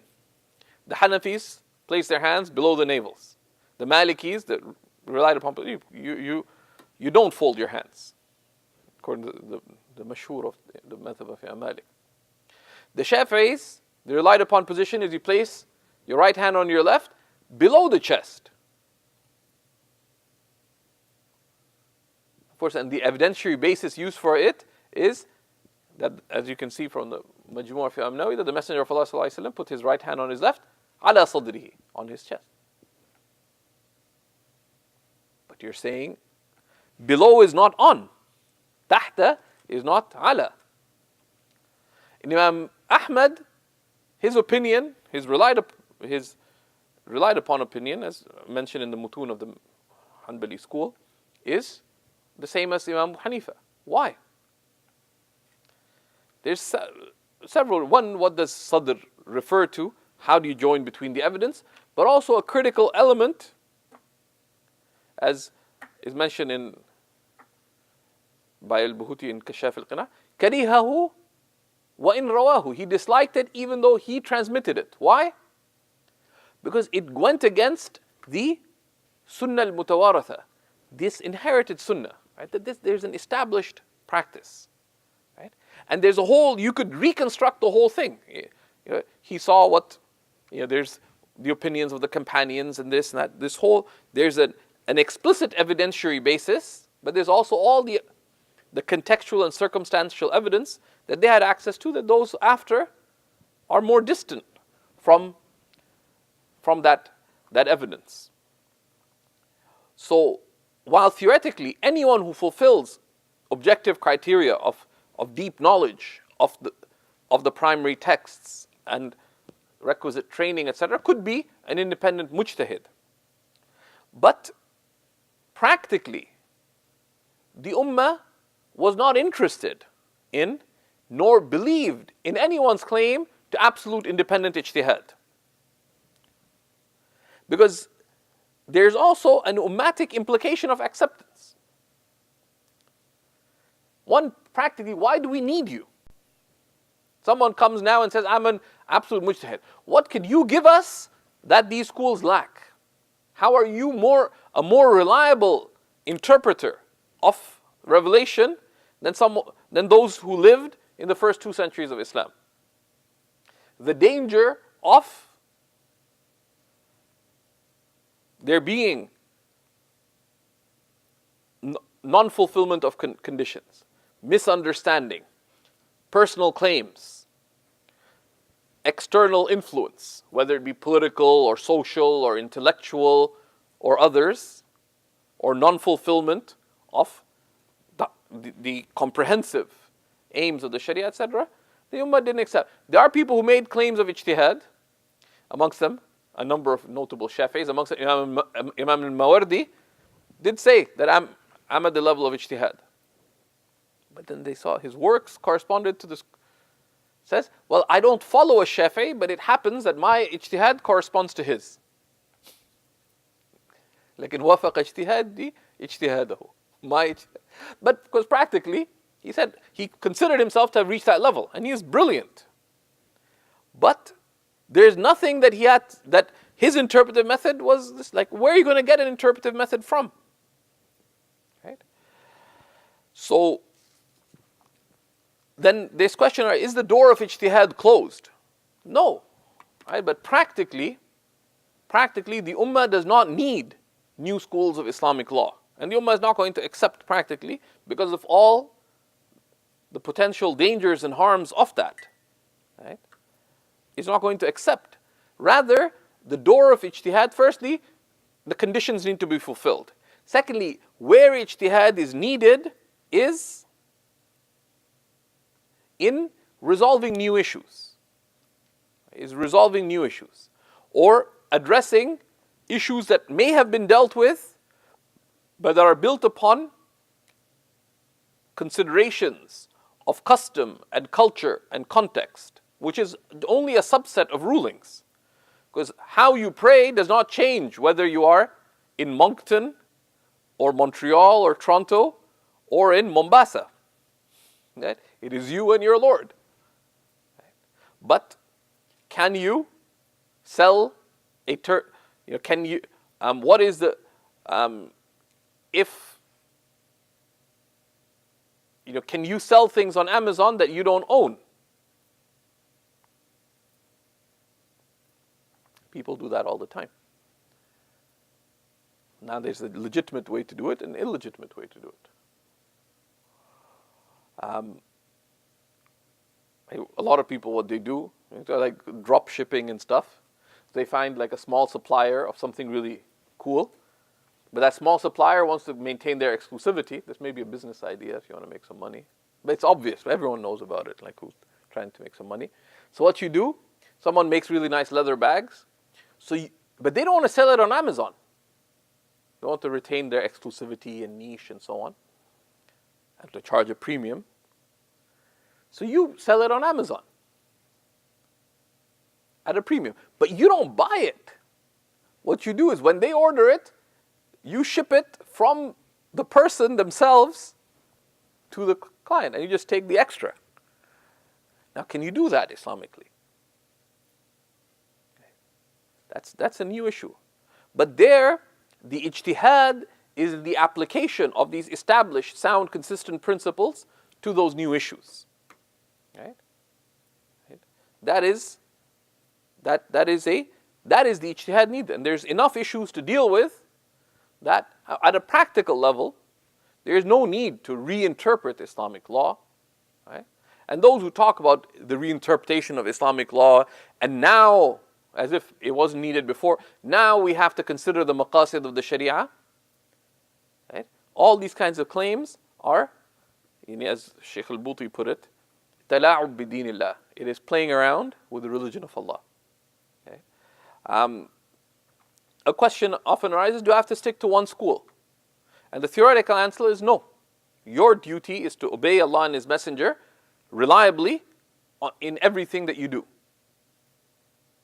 So if you are following a sound opinion within recognized Islamic scholarship, which is defined as being any one of the four schools of Islamic law, then you are just fulfilling your responsibility. However, practically, you should stick to one school. Generally, it's not an absolute ruling, it's a general ruling. One, for clarity. Number two, so you can learn it. Because you have to go from learning it to living it. Right? And to apply it to every aspect of your life. Most people who are sort of decide to learn the deen, 10 years later, they're still learning how to pray. They don't know how to make their transactions sound. They don't know about marriage. They don't know about halal and haram. They don't know so many other areas. Right? So this gives a clear way of bringing all one's life into a state of submitting to the divine command. It also gives you a standard of taqwa. Right? So when your whims incline this way and that, it gives you, you have a standard of taqwa that you apply. And that helps nurture this quality of taqwa. However, if there's hardship, difficulty, or harm, or you are struggling, it is better to take a dispensation from another school than to disregard the command of Allah subhanahu wa ta'ala, because all four schools are considered sound understandings of what the command of Allah subhanahu wa ta'ala is regarding the matter. Right? People ask this straw man question, but isn't it better to follow the Quran and the Sunnah? Isn't it more authentic? The answer is that this is what the Quran and Sunnah command. Rather, saying that you can follow the Quran and Sunnah directly is delusion. Right? Because they say, لَعَلِمَهُ الَّذِينَ يَسْتَنْبِطُونَهُ مِنْهُمْ. Right? That there are those in authority, لو ردوه إلى الله لو ردوه إلى الرسول وإلى الذين وإلى أولي الأمر منهم. They had to return it to the messenger and those in authority amongst them. لَعَلِمَهُ الَّذِينَ يَسْتَنْبِطُونَهُ مِنْهُم. That those who have the capacity to interpret would have known it amongst them. Right? So this is the command of Allah. Right? To follow qualified scholarship. So the question instead would be, someone says, well, this is what Allah and His Messenger say. So okay, so this is what you deduce the Quran and Sunnah to say. Right? And sometimes it's good advertising. You say, well, there's a book that says the Prophet's prayer described. So you can either pray like the Prophet or you can pray like Abu Hanifa. But you can reframe it. You can say, well, you can choose to pray according to the description of the Prophet's prayer understood by someone living in 1950 or by someone living in the year 1400 after the Hijrah, or someone who was born in the year 80 after the Hijrah. In the case of Imam Abu Hanifa, for example. I say, well, but Shaykh so-and-so in the year 1400 or 1430, whatever we're in now, says that if you put your forearms on the ground, you're praying like a dog. So, however, Imam Abu Hanifa and other Mujtahid Imams said, no, this is the Sunnah. He understood it in the year 80 after the Hijrah. And this was agreed upon this was followed by over 50% of the Ummah throughout history. And the rest of qualified scholarship accepted that this is a followable opinion. So we can reframe it. Right? This is a type of intellectual terrorism. Do you follow Abu Hanifa or Malik, or do you follow Quran and Sunnah? We say no. Do we follow your understanding of Quran and Sunnah, or do we follow qualified authoritative understanding of the Quran and the Sunnah? Right? Because the Quran and Sunnah have to be understood. It's simple as that. Now it's either your understanding or the understanding of those whom the Ummah has accepted. Right? And don't accept cheap imitations. How do I choose? Practically, it doesn't matter. You can follow any school that you wish. There's practical consideration. What can you learn reliably? Which school do you find an inclination towards? What is facilitated for you? Considerations of family and community are also significant, even if you think they may not be. If I was Shaykh Talal, I'd feel really bad. A whole number of us learned Shafi'i fiqh under Shaykh Talal. 2/3 of those who learned Shafi'i fiqh under Shaykh Talal, gradually, over a number of years, all of us returned back to becoming Hanafi. Why? Because in our family context, it was much simpler. In our community context, we were Indo-Pak, and that was our circle of, And there's different considerations. Where you are, your family, your inclination, any one of them is fine. A lot of what we took in this lesson is directly detailed in these articles on madhabs, and inshallah, I believe we shared them to those in the class, from Shaykh Nuh Keller. We read it together last week. Yeah. Summarized it with the same. Yeah, and Shaykh Abdul Hakim Murad. So those are highly recommended. There's also, of course, a beautiful series. I didn't want to dwell on the biographical elements very much, but more on sort of at just a conceptual level. Shaykh Abdul Hakim Murad has 4 sessions that he did on the 4 Imams. You can find it on the Quilliam Press. Be careful, there's this Quilliam Institute that's a noxious, toxic, now self-defeated group in England. But the Quilliam Press is one of the many projects of Shaykh Abdul Hakim Murad, and he has these 4 sessions on the 4 Imams. They're worth listening to. MashaAllah, there's a lot of very good insights there. So we'll stop there. Bismillah ta'ala. Any question? Go ahead.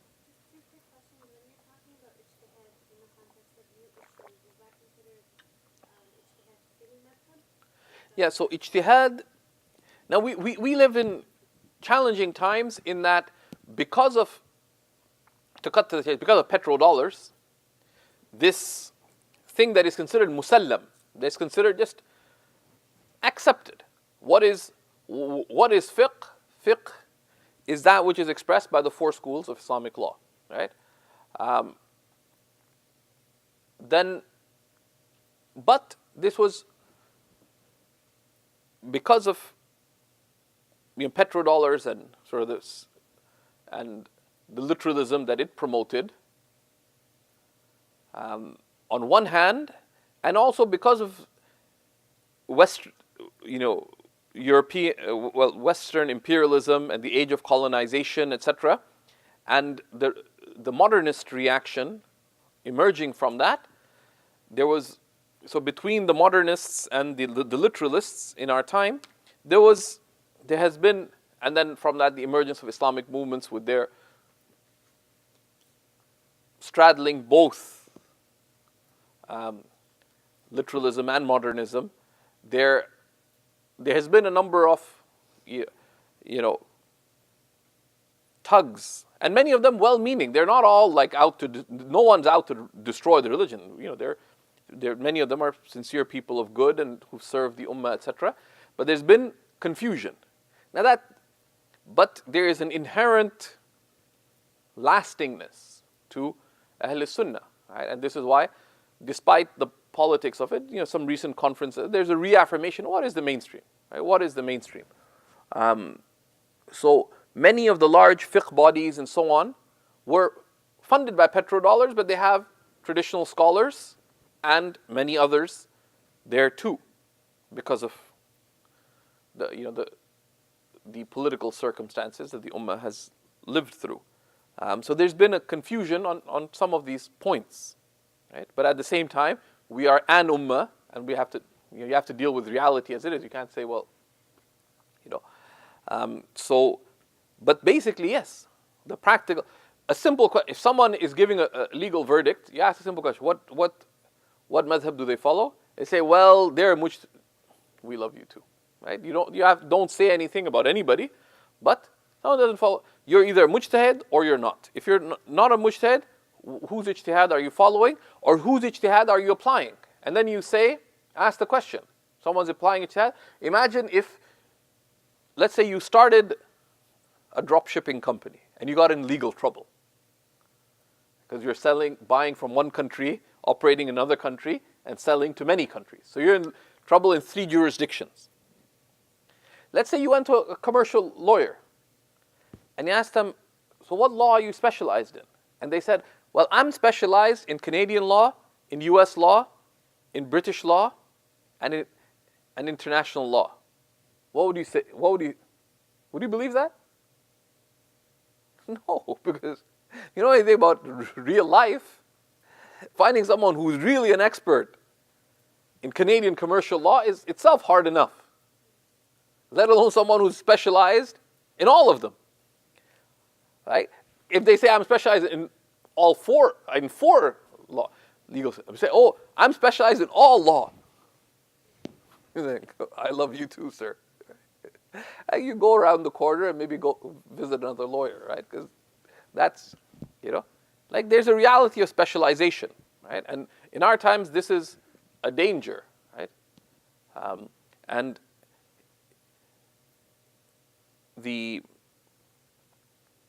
and we've seen so much trouble and confusion as a result. If you turn on Arab TV, you have all these talking heads, and most of them are talking nonsense partly because they have, we've lost. There's been a loss of this sense of what is the mainstream, right? What is the mainstream?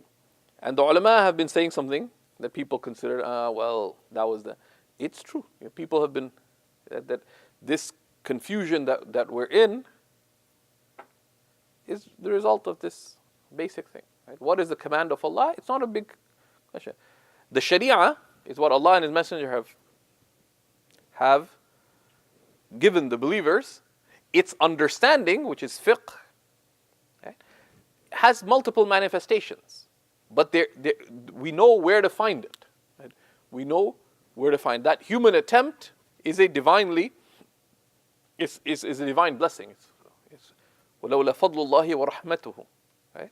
Were it not for the bounty of Allah and His mercy, لَاتَّبَعْتُمُ الشَّيْطَانَ إِلَّا قَلِيلًا, you would follow the shaitan. Okay? And what is that? From that bounty of Allah is this clarity about who are الَّذِينَ يَسْتَنْبِطُونَهُ مِنْهُ, who are those who can interpret these rulings amongst them. So that's, we'll look in the closing lesson some of the aspects of how we deal with contemporary challenges and so on. But it's a very simple thing, right? And a lot of things, they're not a matter of opinion. Sometimes shocking things happen. A simple question. At the basis of it, people can do whatever you want. It's like Shaykh Salik put it, look, if you know what is obligatory in your religion and what is acceptable, then do whatever you want. Do whatever. Couldn't care less what you're doing. Okay? So don't comment on anyone or correct anything anybody does, except if it relates to commanding the good and forbidding the wrong or giving nasiha. That's it. Right? Someone appeared in some magazine. Two things. Do you want to command the good? You want to forbid the wrong with their conditions? If not, do you want to give nasiha? No. There's no reward in commentary. Right? Command the good, forbid the wrong, give nasiha, right? With their principles.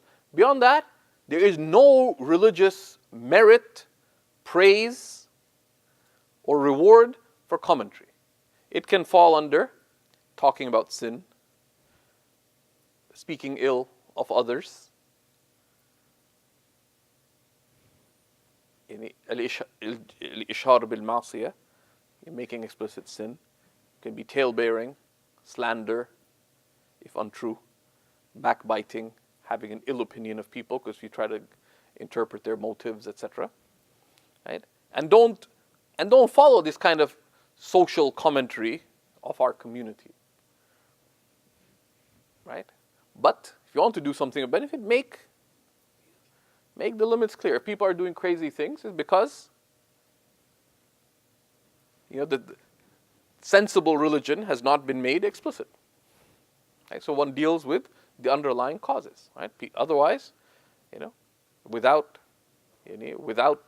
guidance, which is the fadl of Allah and His mercy here in religion, is guidance, clarity about what Allah and His Messenger say, as understood by those who can interpret. People are going to follow the shaitan, or other harmful influences. لَتَبَعْتُمِ الشَّيْطَانِ أَوْ, that's explicitly, or by the indication of the text, or you'll follow your desires, your whims, and whatever you feel like instead. Right? So that's the challenge. And we know, that there are many distressful things. The Prophet ﷺ told the companions, فَإِنَّهُ مَنْ يَعِشْ مِنْكُمْ فَسَيَرَى اخْتِلَافًا كَثِيرًا. Whoever of you, and he's talking directly to the companions, whoever of you lives on, they will behold much ikhtilaf, much change. Okay? فَعَلَيْكُمْ بِسُنَّتِي. So hold fast to my sunnah. وَسُنَّةِ الْخُلَفَاءِ الرَّاشِدِينَ الْمَهْدِينَ مِنْ بَعْدِ. And the way of the rightly guided and guiding successors after me. عَضُّوا عَلَيْهَا بِالنَّوَاجِذِ. Bite down upon it with your very molars. And that's something that to be very clear about. Rather than commentary, just say that this is هَذَا مَا تَعَبَّدَنَا اللَّهُ بِهِ. So someone decides to appear in the symbol of pornography in the 20th century.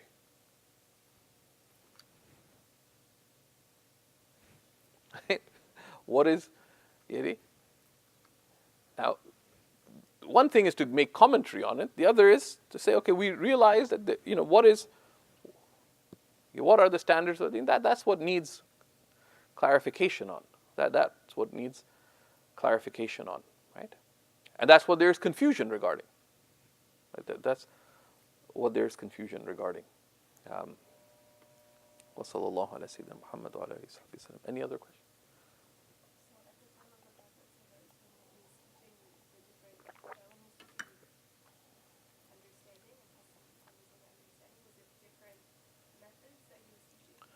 No, the companions understood different things from the Prophet ﷺ, and he let it be. He let it be. There are companions we know who transmitted reciting behind the Imam. Companions of the Prophet ﷺ. Who transmitted not reciting behind the Imam. Companions of the Prophet ﷺ. Who transmitted raising one's hands for ruku' and sujood. Companions of the Prophet ﷺ. Who related not doing so. Companions of the Prophet ﷺ. Right? So that's the circle. And they understood it, and had the Prophet ﷺ sought to make these things clear, he would have. But he did not. Why? As part of that, this is how Allah has chosen guidance to be, and they disagreed. So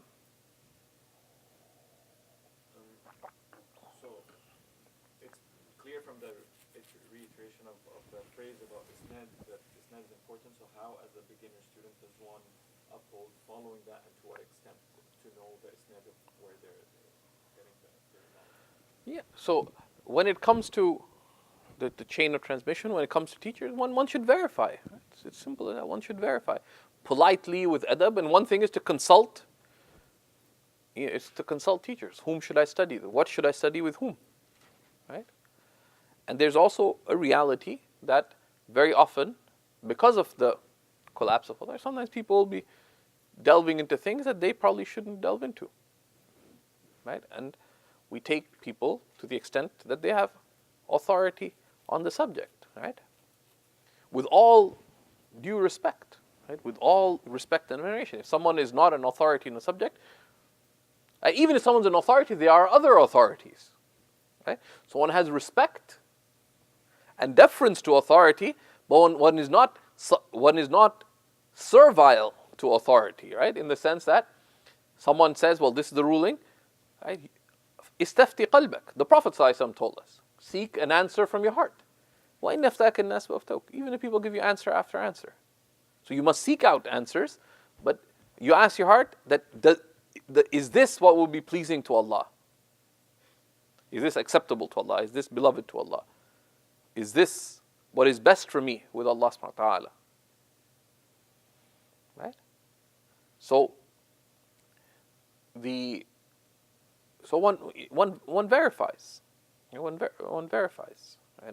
Of course, one verifies before starting. Some people start and say, Shaykh, have you studied this? Are you qualified in this?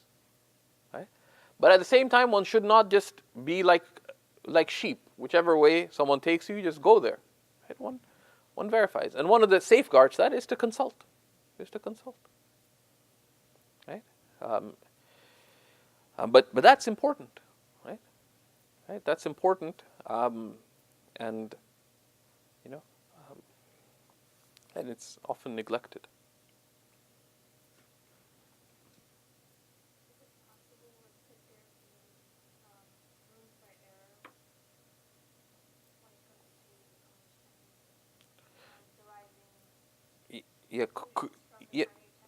Could mujtahids make mistake? And we say decisively they do, right? But each school so there's a few things, right? One is that one of the reasons these schools survived is because the degree of accuracy of their ijtihad the degree of consistency of their applications of principles to that ijtihad. But in every single, these Imams themselves, their opinions were tested within their lifetimes. So Imam Shafi'i, for example, left his opinion on many things. Right? As he taught it, he reviewed it, it was tested, it was debated, it was challenged. So he has what's called al-madhab al-qadim wal-madhab al-jadid. His old madhab and his later madhab.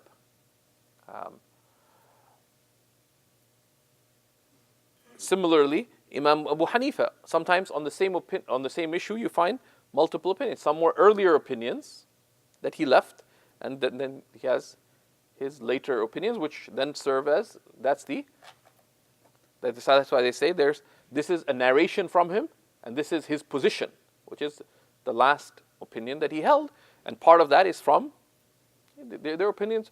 They taught them, they were tested, they were debated, they were argued, so there's that aspect of their own ijtihad.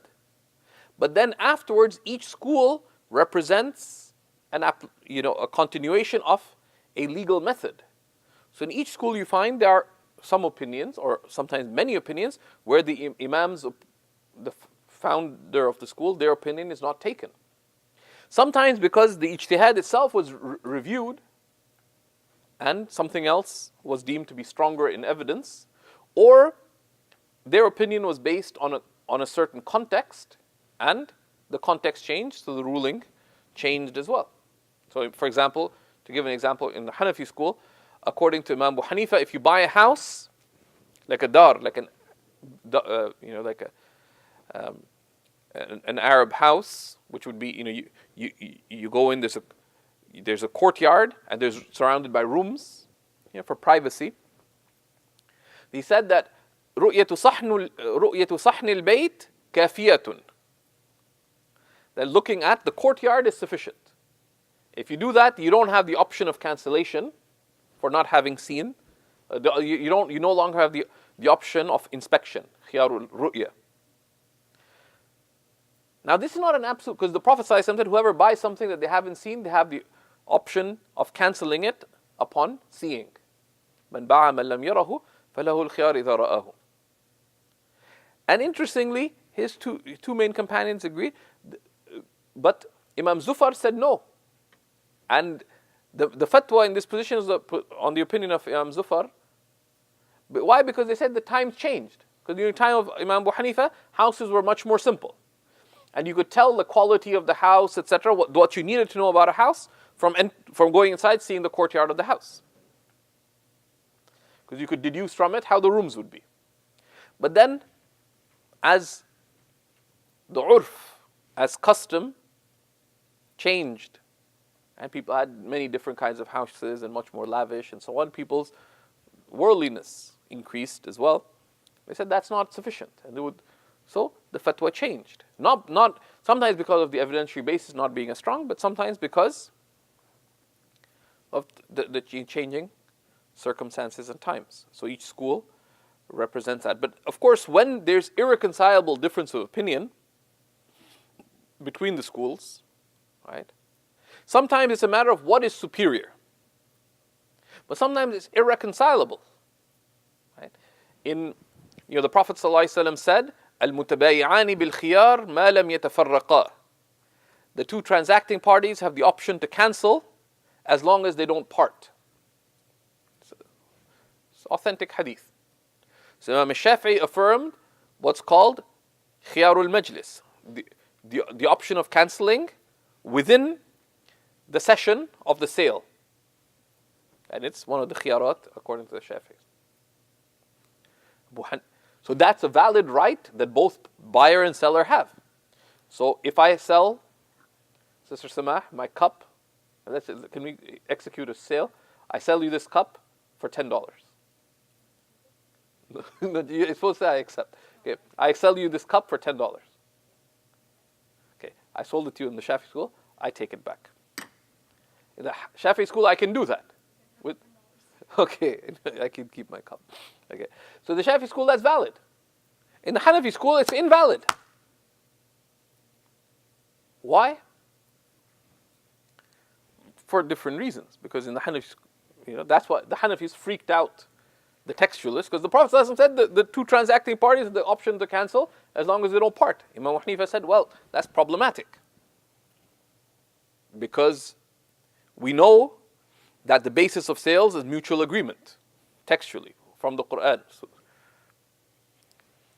don't consume each other's wealth in wrongful ways unless it be trade through mutual agreement amongst you.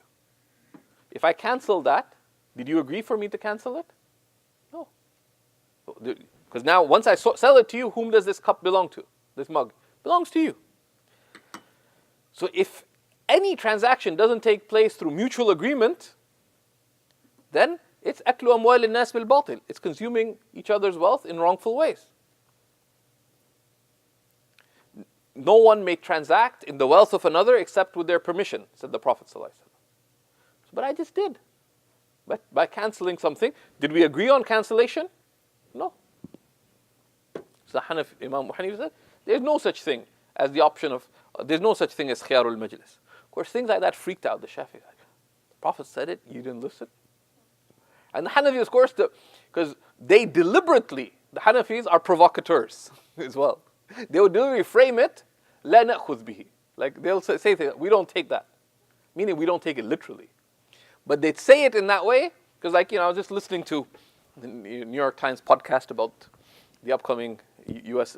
election debates, and one of the things that the author of Trump's co-author for his book, The Art of Making a Deal or whatever it's called, one of the things Clinton needs to do is to provoke Trump so he gets emotional, right? Because then he'll look bad. So one of the ways to get someone else off guard is to provoke them, because then they're no longer going to be thinking in a calm and reasonable way. They'll start emoting, and then you're in control. So, but so the Hanafis understood that the two transacting parties, which is while we're negotiating, while I extend the offer, say, I'd like to buy your cup for $10. I say, let me think about it. Say, you know what? I don't want it. I'll buy Sister Maryam's cup instead. Like you're in the hunt for a cup today. So you can do that. I can't say, no, you made the offer, I'm selling it to you. Take it. No, you can rescind your offer to buy, I can rescind my offer to sell. Right? The two transacting parties, while they're transacting, not after they've transacted. Because once they've transacted, they're no longer transacting. Al-mutabayyan said it is only referring to while they're transacting. They have the choice as long as they don't part, meaning as long as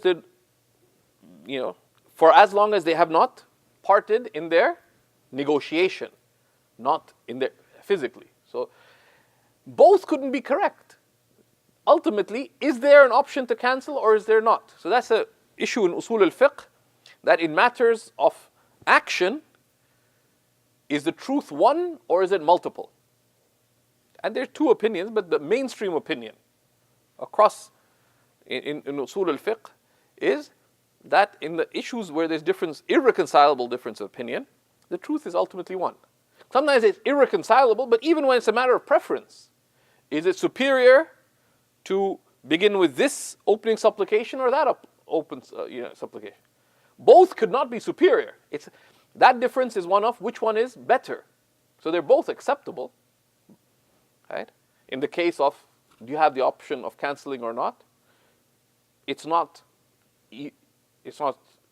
reconcilable. It's either we have the right to cancel or we don't, right? But even when it's a matter of superiority, is it better to say Ameen out loud or quietly? One is better. So what's better in the sight of Allah would be one, ultimately. But there's a range of opinions that's considered acceptable, right? That these are, and the opinions of the four schools is considered to fall within the range of sound interpretive opinion. Sometimes there's more than four opinions on an issue that could be acceptable, because sometimes within a school there'll be more than one opinion regarding a matter. So this is, right?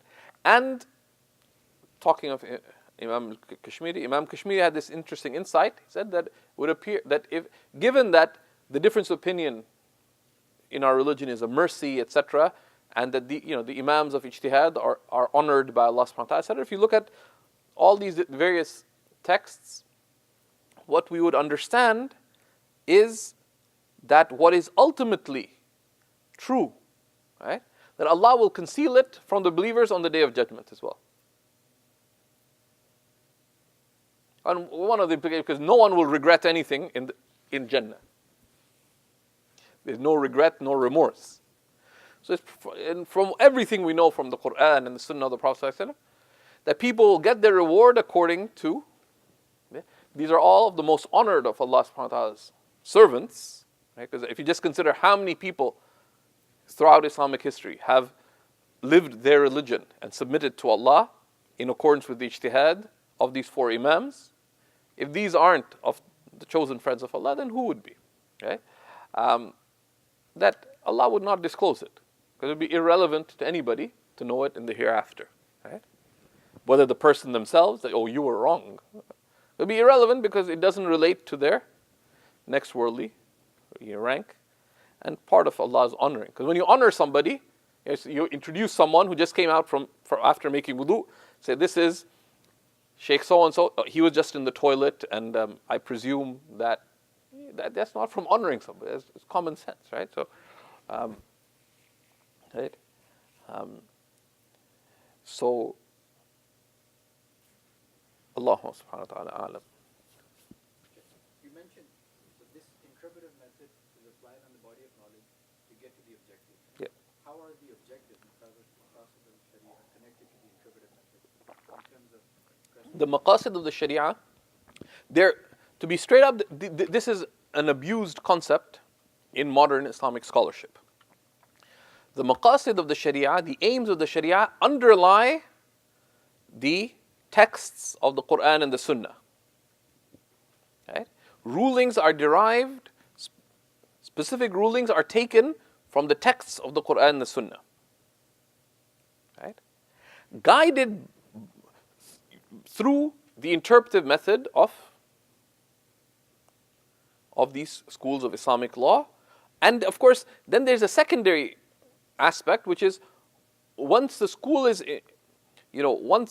established and the rulings have been derived from the Quran and Sunnah, there's a second level of method, right? Which is now you're not deriving the ruling from the text itself. The scholars within the school are extending the deductions of their founding imam to the other issues that arise from it. Right? So that someone comes later. So Imam Abu Hanifa understood that there's no khiyar al-majlis. Right? So he addressed that issue. But then a specific case arises. Someone rented a car, they saw the car, but they sat inside, they said, I don't like the seats. I want to cancel the contract. So now that person is not going back, okay, what are hadiths about it? They're looking at the interpretation of the mujtahid is from the primary texts. The role of the scholars within the text at their various levels of ijtihad is application of those rulings. A simplified cognate of that would be, the different levels of judges, right? Like there's higher level judges that establish legal precedents, right? Like what the Supreme Court does in most jurisdictions and so on. But and there's lower level courts that have a more restricted range of operation. But if you go to lower court to resolve a simple parking lot issue, they cannot make an independent legal judgment that based on our Bill of Rights and Charter, etc. They go back to precedent, right? They go back to established precedent, right? So similarly, that's why this is way they mentioned that there's some scholars talk about there's 8 levels of ijtihad, or there's tabaqatul mujtahideen, there's 7. Some said there's 4, right? But broadly, you have the independent mujtahid, who has their own set of interpretive principles that they apply. So that And if they're followed, they have a school. They founded a school of interpretation because they have their own principle. Then you have the mujtahid who's muntasib, right? Who ascribes themselves to another mujtahid, but they are at the level of absolute ijtihad too. And an example of that, the most obvious example of that, are the two main students of Abu Hanifa, both of whom were at the level of absolute ijtihad, but they broadly followed Abu Hanifa, but they disagreed with him. They disagreed with him on about 30% of the issues within the school, right? Because they generally followed Abu Hanifa in his interpretive method, but not always, not absolutely. Then you have mujtahids within the madhab, right? So they are not independent, but they make ijtihad on things that category 1 and category 2 didn't make ijtihad on, right? And new issues, changing issues, etc. And the fourth is someone who's a mujtahid, but only in quotation marks, in the sense that they are applying the ijtihad of the school to new or changed issues. So you have the absolute mujtahid, you have the ascribed mujtahid, you have the follower mujtahid, and then you have the mujtahid who is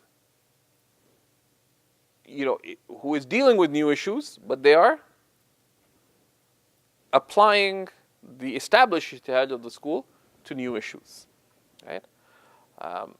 And that's called takhrij. That's not actually ijtihad, that's called takhrij, right? Which is, you are extracting legal rulings from established legal opinions. That's legal extraction. That's not legal. That's not independent legal interpretation. That's a simplified. So that's when those like Shah Waliullah and others who broke down ijtihad into 4 levels, that's how they did it. And there's people like Ibn Kamal Basha and others broke it down to 7 or 8 levels. That's Imam Nawawi talks about, Ibn Salah and Imam Nawawi amongst the Shafi'is talked about the levels of ijtihad. So go ahead. They went to the companions who were not fuqaha. They consulted those who knew, right? That's why you see so many of they would go and discuss with each other. They'll ask those more senior to them, or they'd escalate it up to the Prophet ﷺ, right? Yeah. No, so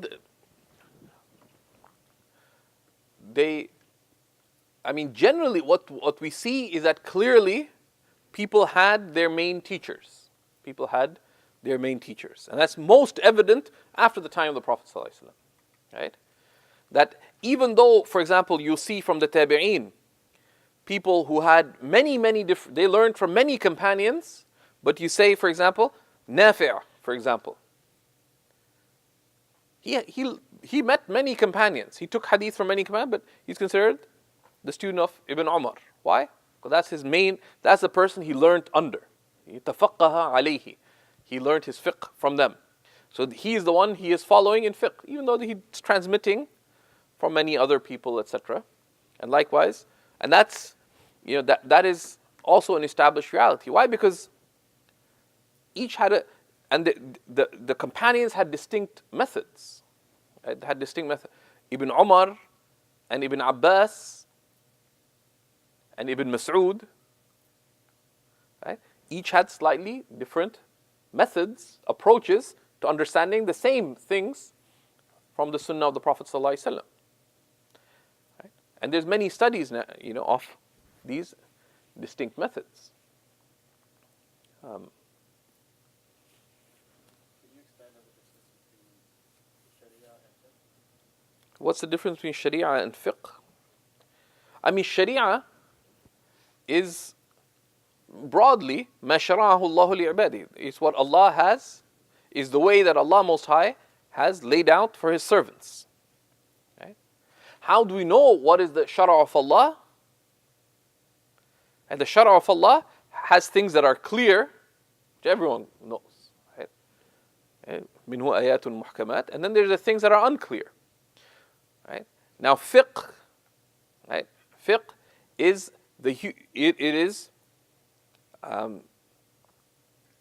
the practical rulings derived from the primary texts, or it's the specific legal rulings derived from the primary texts, from the primary sources, which is the Quran, the Sunnah, analogy, ijtihad, etc. So, fiqh is a human act, right? It's the act of, it's derived, right? So, the Sharia is divine guidance. Fiqh is derived guidance, right? Now, there's a danger in separating the two as if they're two different things. That I accept Sharia, as for fiqh, I'm not responsible for it. Because how will you find Sharia except through fiqh? Right? So broadly, Sharia is divine guidance. But where is Sharia found when it comes to human actions? It is found in fiqh. Right? And there's things that are agreed upon, those are decisive. They are a proof over the ummah. And those things where there's difference, there is there are clear limits. Right? لا يزيغ عنها إلا هالك. No one will veer from those except someone who destroys themselves or who harms themselves. And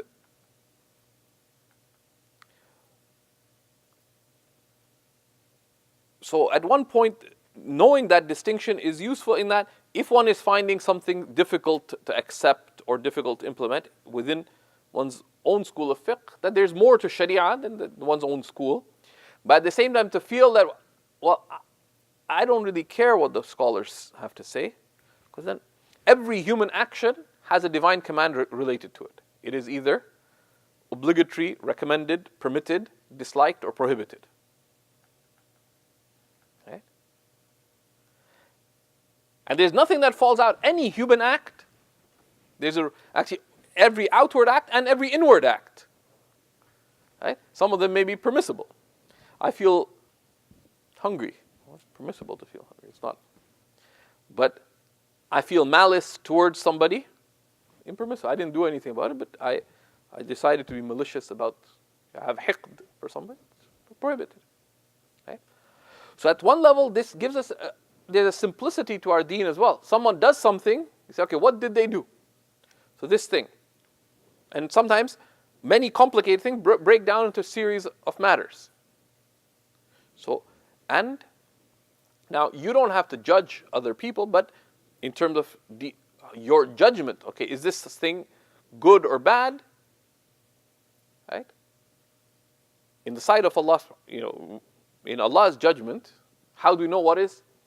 Imam al-Haskafi quotes, and this he's referring to, based on what earlier authority said, says, لا يعلم مراد خلقه لا يعلم مراد الله من خلقه إلا الفقهاء. He says, no one knows what Allah wants from His servants other than the fuqaha. But what does it mean? Right? It means that as it relates to human actions, what is right and wrong, what is praiseworthy, what is blameworthy, what is acceptable, what is unacceptable. What do we base that upon?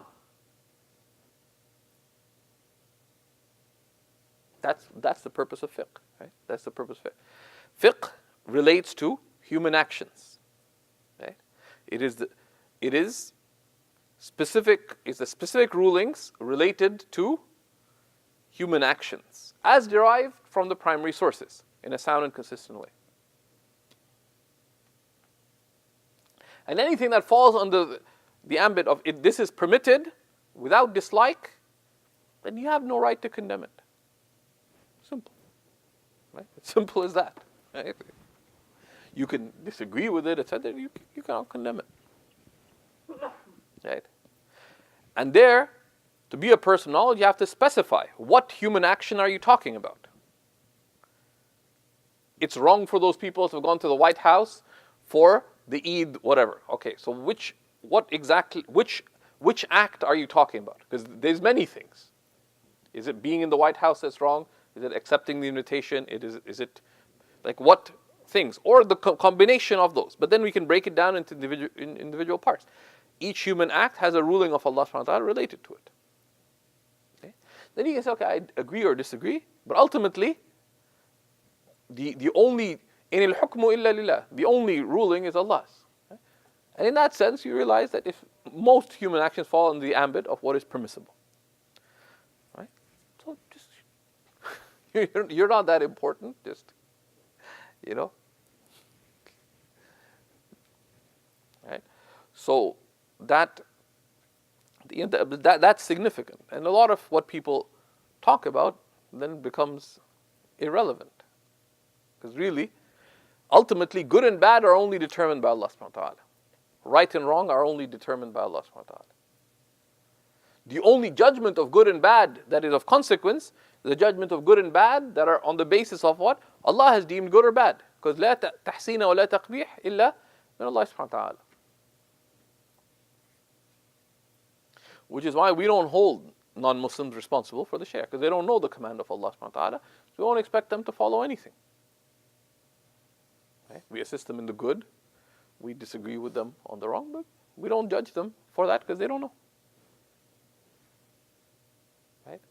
لا تكليف إلا بالشرع. There's no moral responsibility without divine guidance. So, so a lot of these, I disagree with. If someone says I disagree with an organization, what does that mean?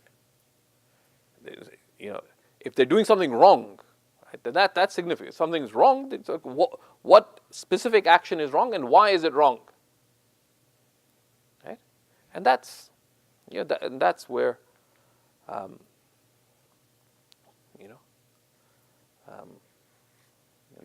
where. Which is why you see, people say, why don't the ulama comment about this or that? One, because most things are not worthy of commenting upon to begin with. Right? And the role of the ulama is to make clear what is the guidance of Allah related to the actions that humans are dealing with in those in the way that has eternal consequences. Wallahu subhanahu wa ta'ala a'lam wa huwa hasbuna wa ni'mal wakeel. Does that have anything to do with this lesson? No. Did we talk about illah? No.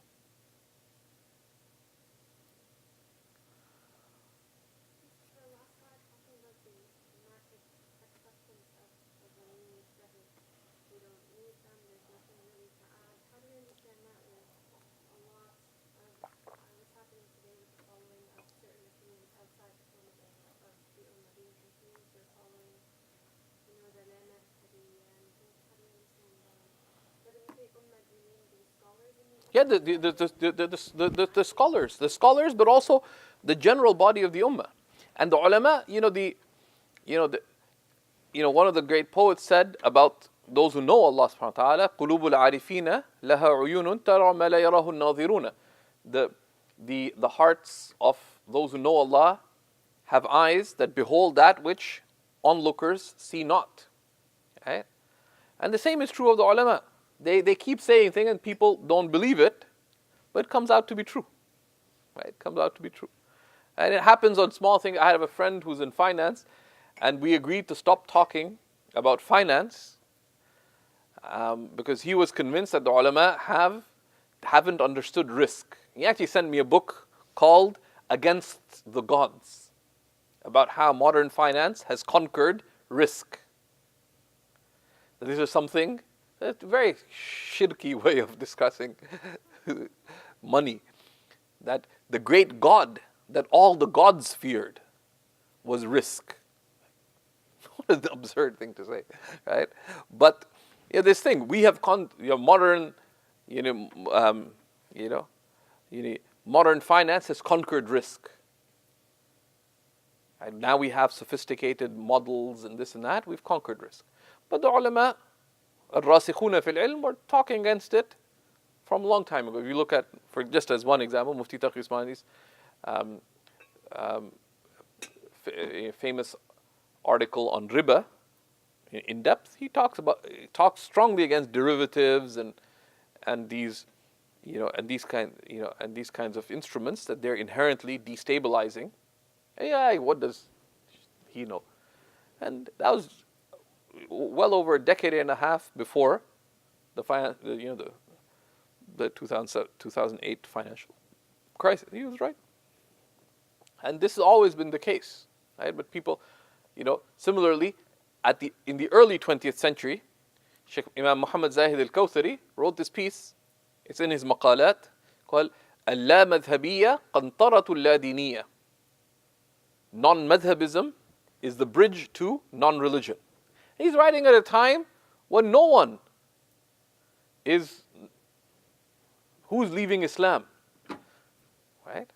Although there were some people who were, because of modernism, etc., they may have been, but now it's a big phenomenon. Because of the confusion that it results in, the loss of authority results in a degree of confusion. It's clear from so many verses of the Quran. Right? The verse that we looked at, and you can review it in your notes, right? About taking things back to the messenger and those in authority, so those of interpretation. وَلَوْلَا فَضْلُ اللَّهِ وَرَحْمَتُهُ. Were it not for Allah's bounty and His mercy, لَاتَّبَعْتُمُ الشَّيْطَانِ. You would follow the shaitan. If there is interpretive confusion, what will people do? They'll follow the shaitan. إِلَّا قَلِيلًا, except for some. Right? And that is the danger, right? That is the danger of these kinds of these kinds of things. And also fiqh gives clear criteria. People resort to appealing to emotions, right? They say, look at what someone did. Okay, I looked at it. What do you want me to say about it? That doesn't make sense. Make sense is not a legal ruling. That seems strange. Strange is not a legal ruling. What is fiqh? It is specific rulings that are soundly derived from primary sources by those who have the capacity to do so. So any human action, you like it, you don't, doesn't matter. Makes sense, doesn't matter. Would the Prophet ﷺ have done it? What do I know? Have you met the Prophet ﷺ? Have you lived with him? Right? Who would know what the Prophet ﷺ would accept or not? Right? And these broad criteria. Would the Prophet ﷺ ever have done that? What is the criteria for knowing that? There's ulil amri minkum. There's those of authority amongst you who would know, right? So that's the sensibility that fiqh is meant to give, right? But I'd say we live in troubled times, and sometimes even one of the characteristics of times of fitna is تَجْعَلُ الْحَلِيمَ حَيْرًا. It makes the person of forbearance, the deeply wise person, bewildered. Right? And there's a leeway for that too. But there are those who don't get bewildered. So when even the wise get bewildered, then go to the wisest. And they'll always be there. نسأل الله سبحانه وتعالى التيسير والعافية والحمد لله رب العالمين.